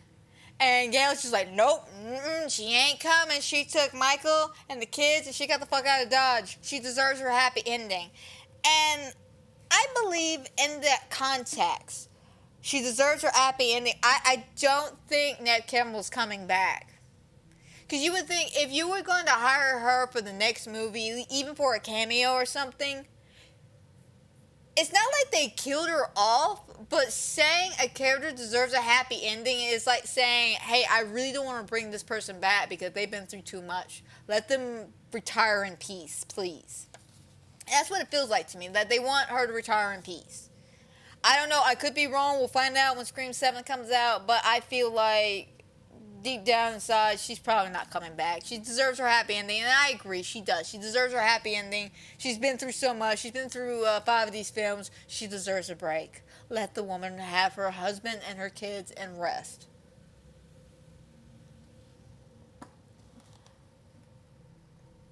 But, like I said, Gail's also there to explain that she found something, and she was digging around, something Kirby didn't find, being an FBI agent, but Gail being a journalist, she figured this shit out. Finds out that the 2 boys who the film students from the beginning of the movie who did the killings, they rented out a place. And inside this place is the world's greatest shrine to every Scream fan out there. I mean, they had everything. They had all the fucking costumes that all the killers had. They had t-shirts, drawings, the knives, the television Stu was killed with. They had everything. And of course, this is where they got the mask at. And I like that they asked, shouldn't some of the shit be locked up in evidence? And of course, police officers, they need a quick buck too. So, and that makes sense because a lot of shit happens that way. Famous cases, a lot of shit winds up disappearing after times because people want a quick buck. And nothing sells more than, slasher memorabilia, as fucked up as that sounds. But there's so many nods, so many references that I fucking like. I can't wait to own this movie in person so I could pause and just look at all the references because it's like so cool. Like even Kirby sees the knife she was stabbed with in her movie. It's incredible. I will say though, I did learn from the scene that all the Ghostface outfits are all the same. It is the mask that makes the outfit. It truly is. Because otherwise it does look like a bunch of cultist robes. It really does. But while they're there, they're all in shock and horror because, dear God, who the fuck collects this much memorabilia for a killer? Like, they even got the posters and shit, like the Stab movie posters. But while they're there, of course, Sam sees Billy's ghost in the reflection telling her, hey, my knife, hey, it's my outfit, hey, I miss this shit. And she's just like, shut the fuck up, man, I'm not going to the dark side. And they don't know what to do with this, so they end up walking out. But before they end up walking out, I have to say this. There's this really, really cute, horror fan moment between Kirby and Mindy, which they're talking about how big of a horror nerds they are, and they sit down. Oh, God, what were the questions? The first one was what was your favorite Nightmare on Elm Street movie? The first one. What was your favorite Friday the 13th? And I want to say the fourth one was Kirby's Pig, and Mindy said the second one or the third one? And Kirby, of course, is like, I had a crush on Corey Feldman. It was bullshit like that, but they were in unisets talking about movies, and it was so adorable. I loved it. I thought it was great. It's when 2 horror nerds get together and they horror nerd out. I love it. I fucking love it. It's me. It's me all day. But why, they step outside to discuss this and everything, they end up going, okay, we can maybe trace this call. So that's the plan. They go and trace this call. So we go to the next scene when they're at a park, and Mindy makes a point here. Mindy talks about how this is not as safe and foolproof as they think it is. Because they're like, didn't Uncle Randy die in broad daylight, being stabbed next to a white van? And they're conveniently in broad daylight outside in a white van. But Kirby's like, it'll be alright, guys. I just need 15 seconds. I can track this motherfucker down. And, something I forgot to mention before they do the phone call thing. They tell Gail she's not allowed to come on this excursion with them because she's a reporter and she might get in the way, so she needs to go home. So Gail ends up leaving. That's why she's not here. And I think the boyfriend, Danny, the shirtless cute guy, I think he's still around at this point. But then we get the phone call from Ghostface, who proceeds to continuously taunt them and tell them that, they're not safe. He's going to get them when he's ready. And when they get done tracking the phone call, turns out he's at Gail's house. He's not even at the park, near the park. He's at Gail's place. So, they head over to Gail's place. Now, this scene right here, I fucking love. Because not only does this show you and again, I don't think a lot of people have noticed this about this scene as well. And it's something I noticed from like the original one, the second one. When Ghostface calls Gail, of course we see her boyfriend, because she's got a boy toy. I'm not going to say boyfriend, but she's got a boy toy. Dewey will always be forever her boyfriend and her husband. And she does talk about Dewey, especially when she's talking to Sam, I think before they end up making a decision about going with tracing with the call and shit. Ends up talking about finding the people that hold you down, finding your rock to keep you sane out of all the situation. And we hear Dewey's little theme song in the background while she's talking about Dewey. And I thought that was a really nice nod. I miss Dewey, I really do. My little Dewey boy. Justice for my Dewey! I would never let people live that one down. Justice for my Dewey. But while they're on the phone call, Ghostface is, mocking her, saying, I've never actually called you before. How does it feel? You're never usually the leading lady. And while he's like mocking her, making fun of her, her boy toy is in the back, and we see Ghostface attack him, which gives you the indication there's two Ghostface in the room. There's two fucking Ghostface happening right in front of us. And I don't know if people have noticed that or not, but there are two Ghostface in the room. But while they're on the phone, fucking Gail's just not impressed by all this shit. She's just like, yeah, this is great, this is fantastic. And then they throw the boy toy's body on the ground, and she walks by it at one point. Like, no fucks are given. Like, this is how cold Gail is. I noticed this. When she sees the body of her boyfriend, Ghostface is like mocking her, going, "Oh, I'm so sorry about him. I'm sure you can get over this. Like, you got over the first one." And she's just like, whatever. Like, she really does not give a fuck that this guy died. Like, there's no sorrow in her voice. There's no tears. Like, she's just got her gun. And she just does not care. I forgot to mention when she goes to get her gun. This hands down has to be my favorite fucking moment of this whole scene. This whole movie, actually. So, of course, I'm surprised nobody else has done this, to be perfectly honest. But I was so glad she did this. So, while Ghostface is mocking her and all this shit, she goes, yeah, that's great. Can you hold on for a second? And what makes this scene funny to me is that you can actually hear Ghostface go, what? Like, he seems so confused by this. But she hangs up the phone, star 69's him, calls him back. She hears the phone ringing. She proceeds to shoot the gun off into the room and walks in there. He calls back again. He goes, all right, I'm leaving. And she's like, yeah, sure you are, motherfucker. And this proceeds to go, like, he dogs on Dewey a little bit more. He dogs on Gail a little bit more. He dogs on the fact that Sydney was always the main macho, you as a journalist, it would be great to see someone report on your death for once. And they end up fighting, and I'm going to be honest, Gail put up a good fucking fight. I'm not going to lie, Gail put up a good fight. And there were moments where Ghostface was scary. Like, watching him literally jump from the couch to the ground and just, without missing a beat, continue on running and chasing after Gail and then swinging the knife back and just barely missing her was very intense. Because, again, we're not used to seeing Ghostface have control of his movements. Usually the dumbass is done tripped over his own robe and slipped or some bullshit. So they actually made him scary and intimidating in a lot of these scenes and moments, especially during this fight.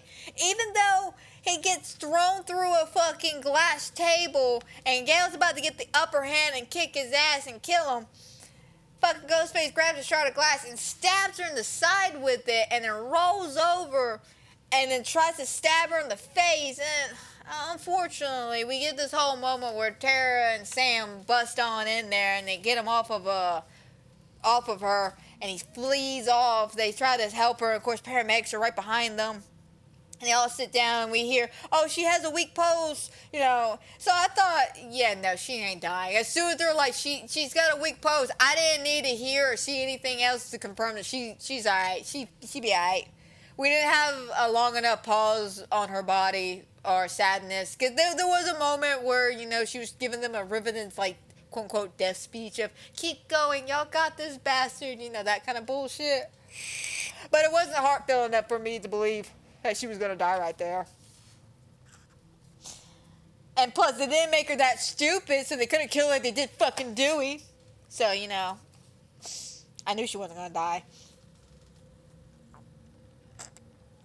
So, why they're trying to figure all this shit out, they make a plan with Kirby that they are going to trap Ghostface in the shrine at the movie theater, and they're going to kill the son of a bitch. Like, they straight up say they're going to kill him. They're not going to lock him up. They're not going to, you know, call the police. No, they're going to straight up murder him. They call Detective Bailey. Now, right here is when it confirmed my suspicions that he was the fucking killer.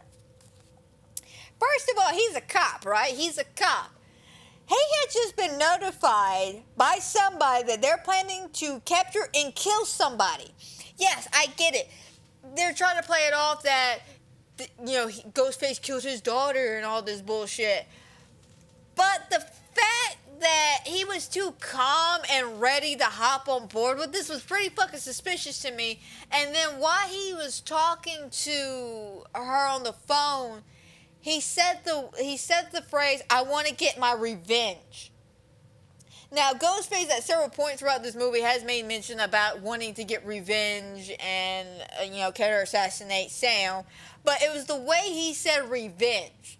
He didn't say, I want to get revenge on him for killing my daughter, or I want to get revenge on him, or that son of a bitch. He just says, I want to get my revenge. That right there let me know right off the bat he was the fucking killer. I was just like, that was a good character development right there. That was really good. Made me really realize he is the killer. But after all this, of course, we tell Danny, the cute shirtless guy, that he can't tag along on this journey because they don't want him to get hurt. They don't think he's the killer at all because he's been safe this entire time.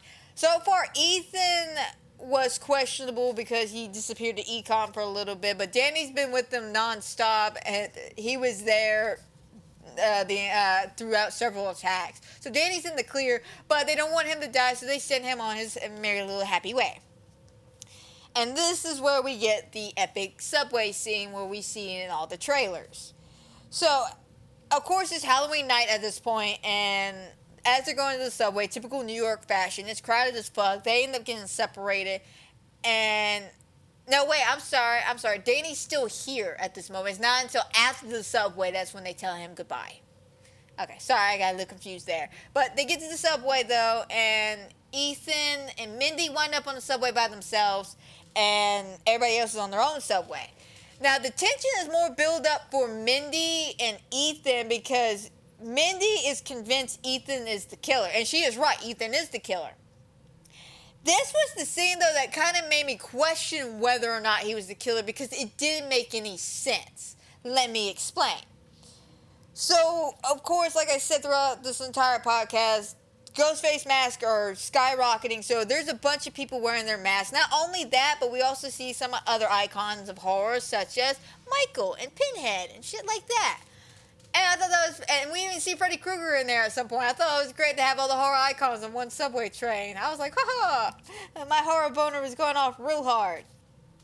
But, during this whole scene, Mindy keeps scooting herself back and further away from Ethan, and Ethan just keeps getting further and further away from her, and then at one point they completely lose track of each other. Which I can then buy when Ghostface shows up and muffles her screams as he proceeds to stab and kind of taunt her a little bit. And this scene for me was really, really intense because of the fact that she's getting stabbed in public, in front of people, and they don't know it because they're so fucking drunk and pass down the back of the subway car that they don't see that she's being stabbed. And once this gets taken care of, Ghostface, finishes saying his epic little taunting at her, dips out, and that's when Ethan comes back. Now, I get what they were trying to do. They were trying to make it seem like Ethan wasn't the killer, try to move our expectations around a little bit. And they're trying to play off the fact that it's, it can't be Ethan. He saw Mindy get stabbed. But then I can see where they're trying to play it off as he could have been the killer because he was the only one on the subway train to stab her. Because there was no guarantees that Ghostface wouldn't even know what subway car they were on. Because what are the odds that they got separated? Ghostface couldn't plan that shit. It's not like he purposely planned that shit at all. Or did he? Being Ethan. But how did he change his outfit?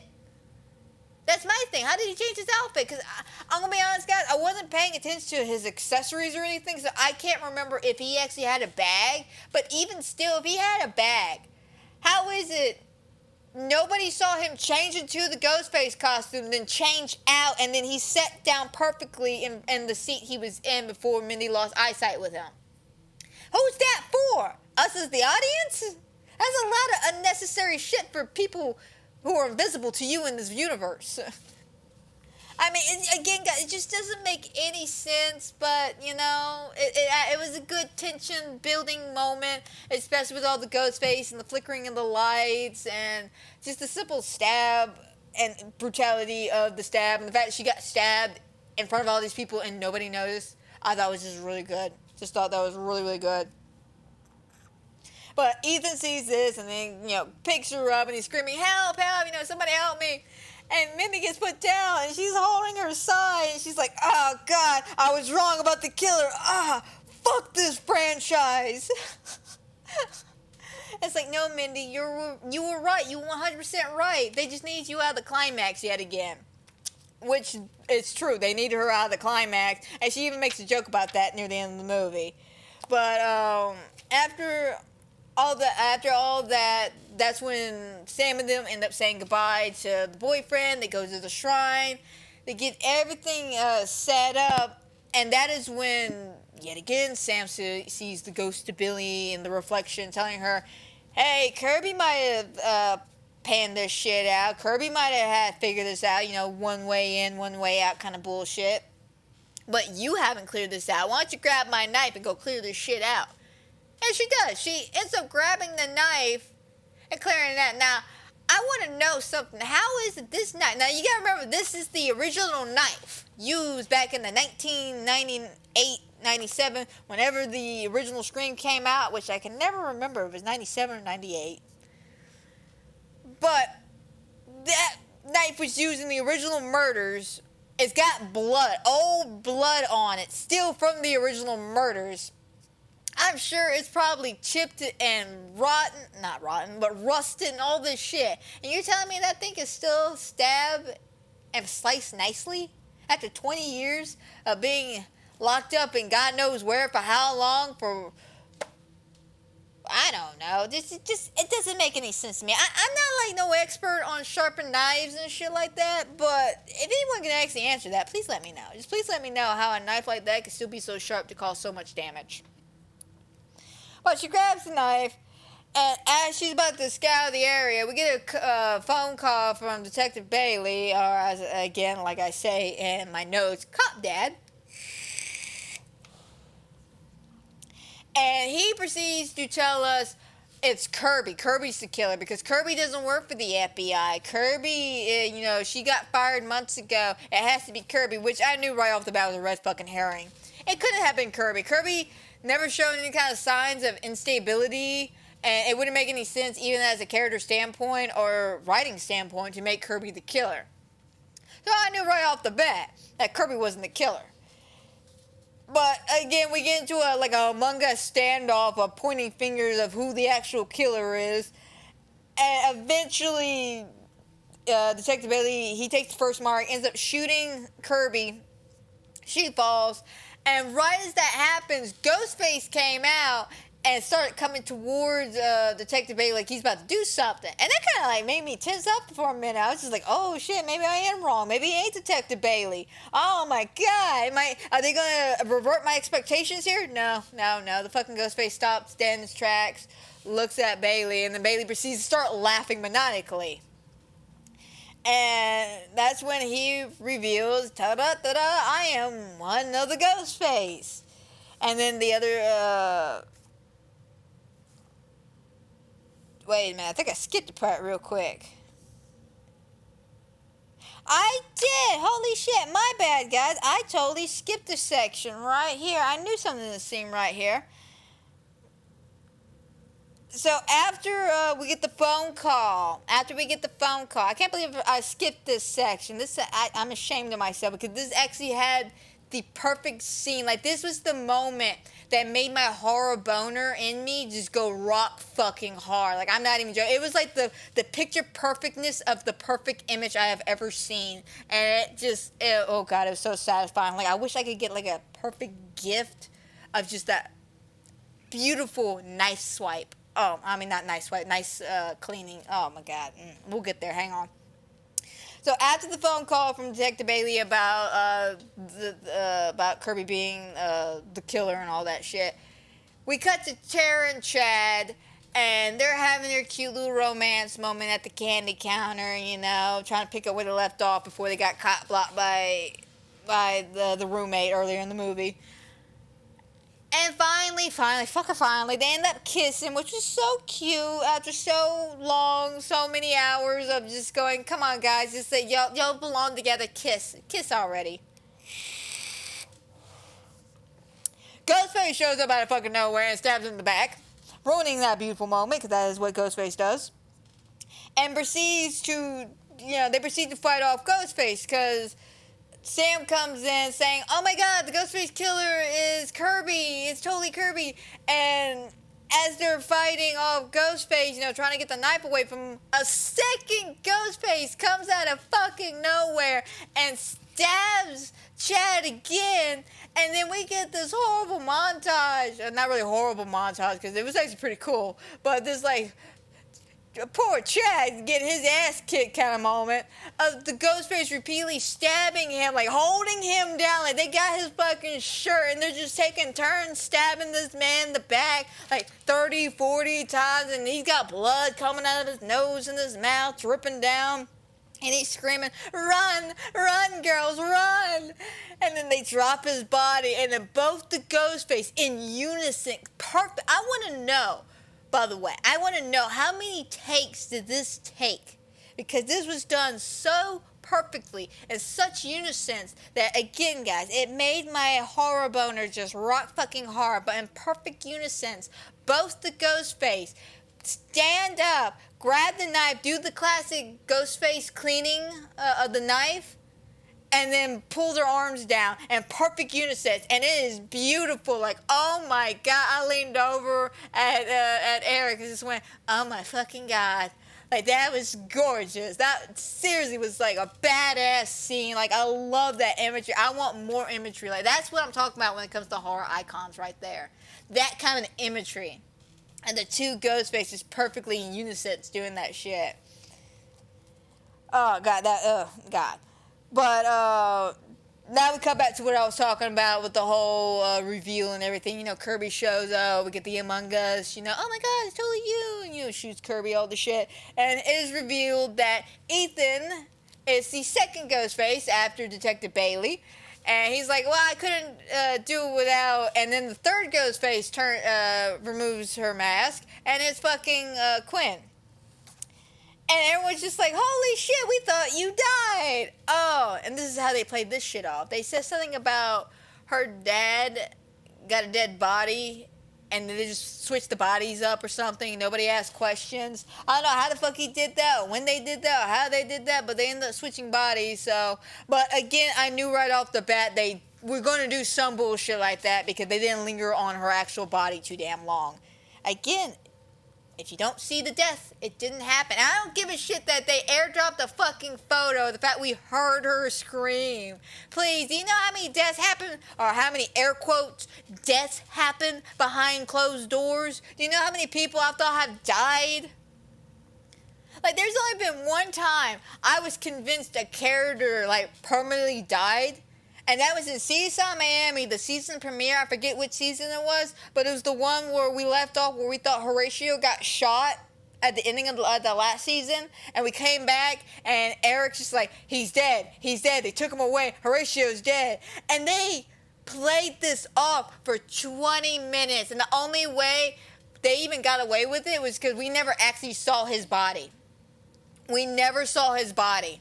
They kept saying that they were moving the body around. Like I said, it took 20 minutes.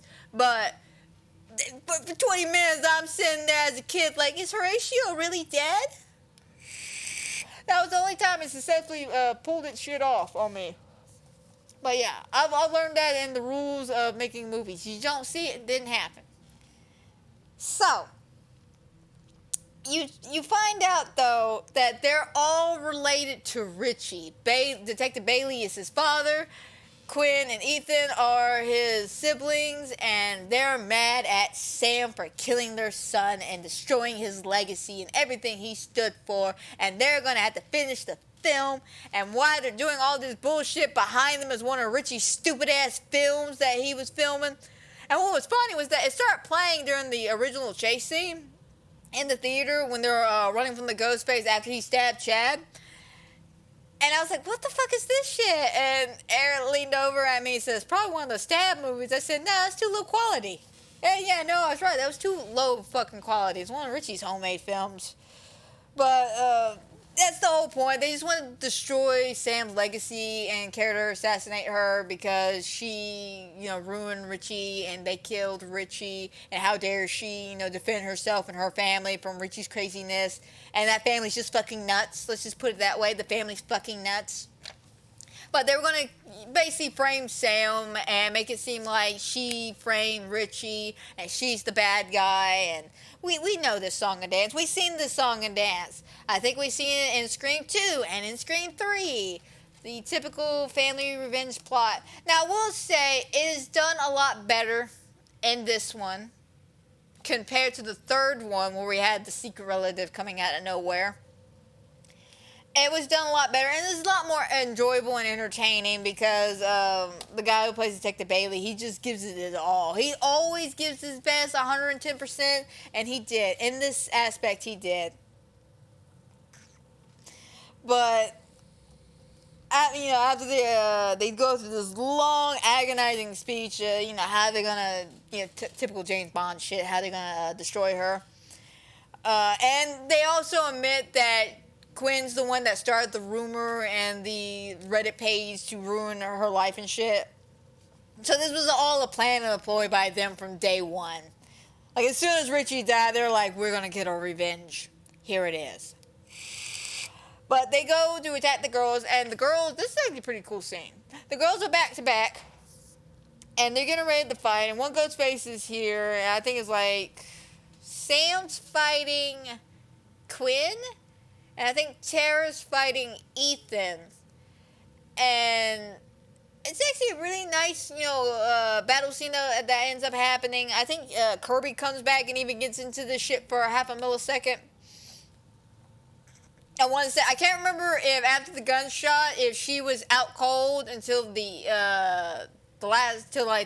final kill, or if she showed up for this fight scene just to get knocked out again. Because she got shot a couple of times. Yeah, no. She does wake up because she gets on top of Ethan, and her and Ethan ends up duking it out. Because Ethan ends up grabbing the knife and telling Kirby, you recognize this knife? You haven't seen it since the last time it was stabbed into you, and he ends up stabbing her again in the same spot, by the way, which has got to fucking hurt, 'cause that's scar tissue. But ends up stabbing her and knocking her out of the rest of the battle, unfortunately. But it was a pretty cool scene to watch all three of the girls fight. Like, it was pretty badass. I'm not gonna lie. Now, that's how you write a good, strong, independent woman fight scene right there, and not no Captain Marvel bullshit. No, there was actual real danger and real threats here. Well, during the chaos, though, they end up trying to flee to the second story balcony. I can't exactly remember the kerfuffle that ends up happening, but Tara ends up falling over the edge, and Sam's holding on to her. And below her is Ethan swinging his knife, going, "Yeah, drop her into my arms, you stupid bitch." And then you have Quinn coming up, and she's pulling a Freddy Krueger by dragging a knife across the metal bar to make a scraping sound. And while you're doing this, you hear Tara look at Sam. You hear Tara, and she goes, "Please, just let me go. We could do this together. Just let me go." And then they look at the knife. Because remember, Sam still has Billy's knife. So she hands the knife to Sam, and she lets go of Sam. Sam turns around. Now, I want to say it looks like Sam also gets stabbed here, but I can't tell. But again, everybody's a fucking mutant here, so stabbings don't really mean shit. But she jumps down. She ends up stabbing Ethan, though, in the fucking mouth, by the way. In the mouth. And while he's like choking on the knife, like we're like zoomed in on his face and this knife in his mouth, and she twists it around a little bit, and then God, it's really brutal, God. Like, it's like a strong whop when she throws that shit into his fucking throat. She twists that shit around and ends up finally fucking dying when she gets the knife further down his throat almost. Like, she's basically almost fisting him to death at this point with the fucking knife. And without missing a beat, Sam looks at the sister and just goes, "Aw, now you have another dead brother." And I'm just like, God damn, Sam is me. Sam is fucking me 110% of the way. Sam is me. Like, I'm sorry, if I was to kill a person trying to kill me, that would be the exact comment I would say back. Just, "Oh, now you lost another brother." But Sam says that Quinn gets upset, goes to go right at her, and without missing another beat, she just straight up shoots Quinn in the head, and she collapses to the ground. The dad's standing there like, "My children," like, "Oh, not my other two children." And without missing a beat, she looks at him again and just goes, "Make sure you always shoot him in the head."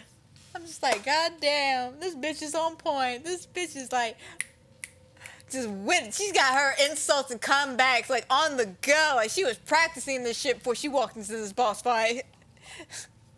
But her and Detective Bailey end up arguing, and they end up kind of fighting a little bit. They both fall over the balcony. He ends up getting knocked out for a second. She ends up getting up and putting on the Ghostface outfit, her dad's Ghostface costume.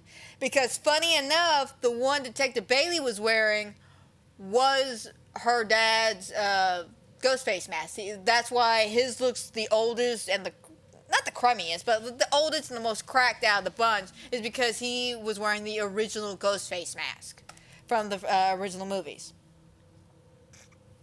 But she ends up calling him, and they end up getting into like a fucking taunting match back and forth about how Richie was basically a little bitch, because that's what Richie was. I'm sorry, I agree 100%. Richie was a loser, even though he was played by one of my favorite characters in The Boys. Not the favorite character, by the way. That goes to Urban. I mean, I'm sorry, you can't do any better than Keith Urban's character. Or Carl Urban, not Keith Urban's. Carl Urban's character. But the point is, Richie was a loser and a little bitch. Richard was just a little bitch. Little bitch all the way around. And of course, that gets underneath the dad's skin. And Sam comes out of nowhere, because they're in this whole situation. Now she's getting underneath his skin. He's shooting at the mannequins for some strange ass reason. I don't know why. He's just shooting at the mannequins, thinking she's hiding within the mannequins.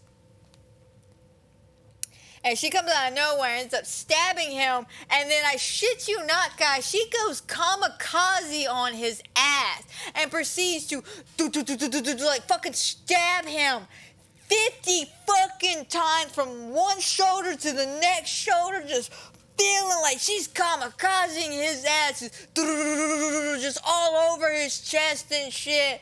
And he's got blood coming out of his mouth, and he collapses. And she goes to get the final blow, and she stops herself and looks at him and shakes her head, and she's like, no, I will not be the killer like you are. I will not be like you. And then her fucking sister comes in and smiles at her like, nah, keep going. And she looks back at him as he's like, thank you, like, oh, thank you for sparing my life, I'm glad you didn't kill me. And she's like, you know what? Fuck you. Basically, I can't remember her exact final words to him, but basically her last words to him should have been, fuck you.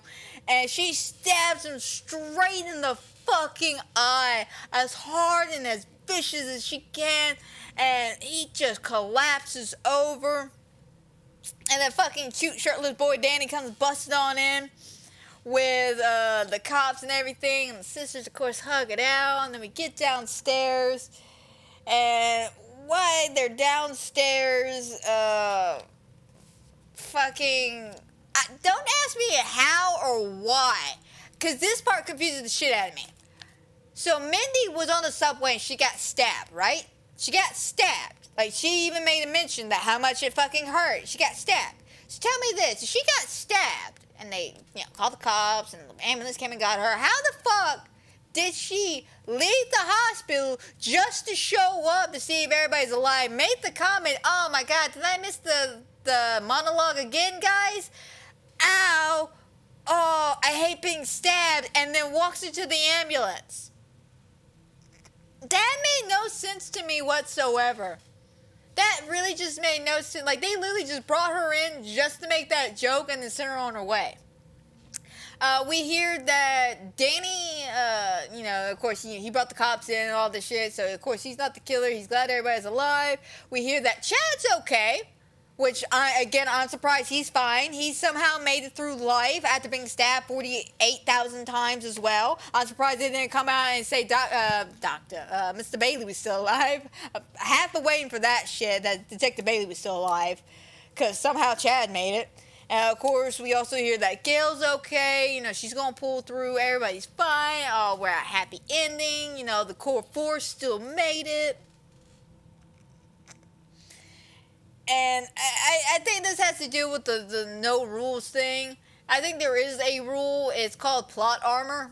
And the rule is, unless you're a main character. No, the main rule is if you're a main character, you're indestructible. You're indestructible. So if you're like a new killer, you're just gonna die right off the bat. You're interchangeable. Doesn't matter. Plot armor will save you all.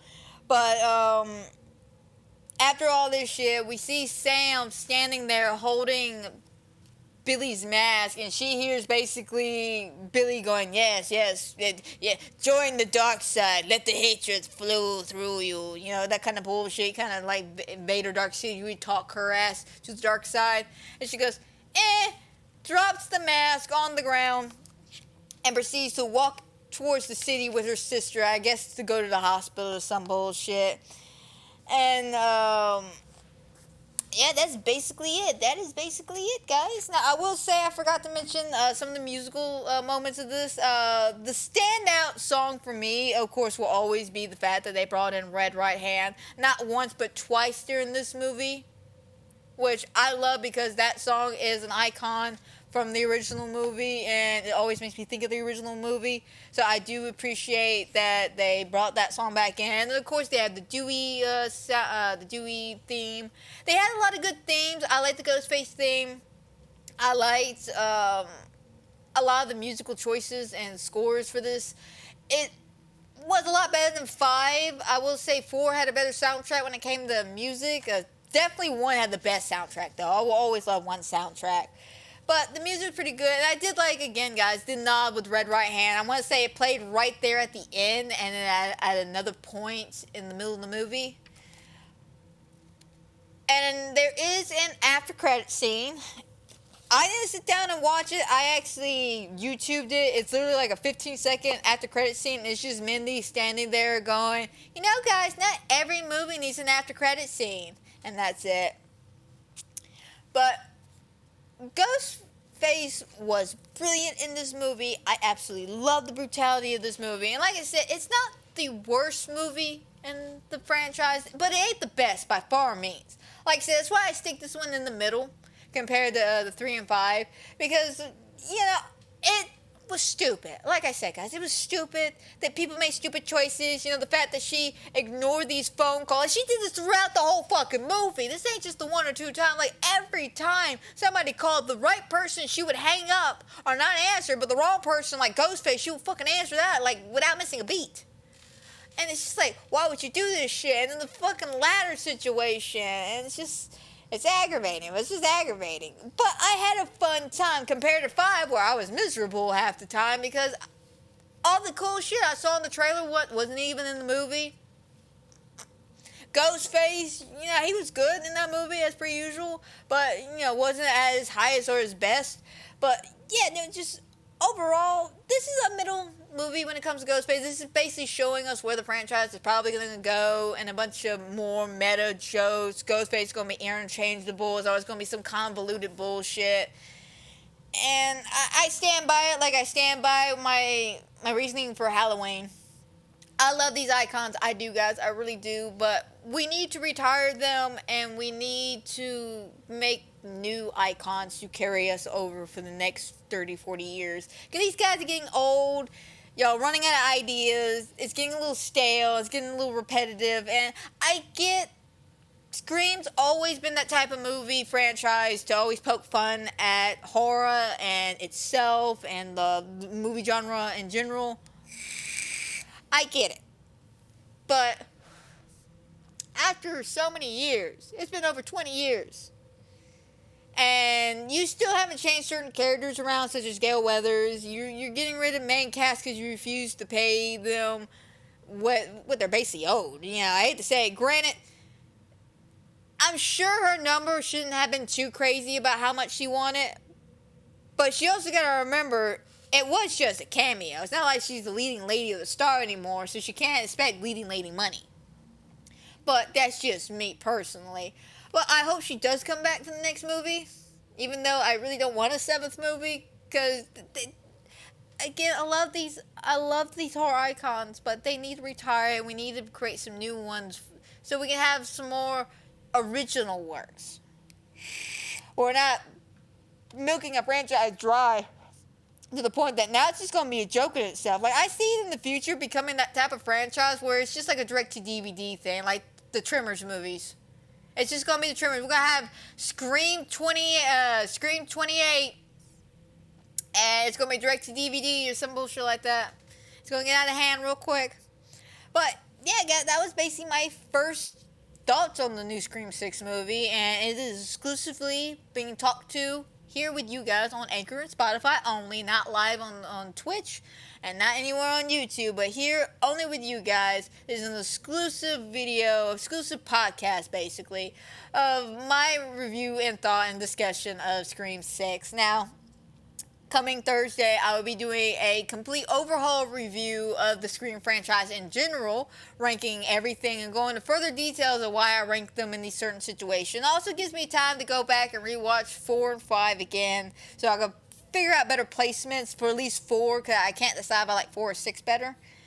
And just kind of a basic idea of where this franchise is going overall, because it could mean some big things, it could mean very little. We don't know. But I'm going to go ahead and end this podcast here. I hope everybody who has watched, is watching, will watch. I hope you enjoy. I hope everybody has a fantastic and a wonderful night. And as you're watching this video on Spotify, Anchor, or wherever you listen to your podcast on, please give this video a like, subscribe, and follow, because you never know what fuck shit's going to happen. Trust me, I never know. Like I said, guys, Thursday, sometime later on this week, hopefully Thursday, I will have the review podcast up for you guys. But that's a story for another day. So until then, my friends, y'all take care.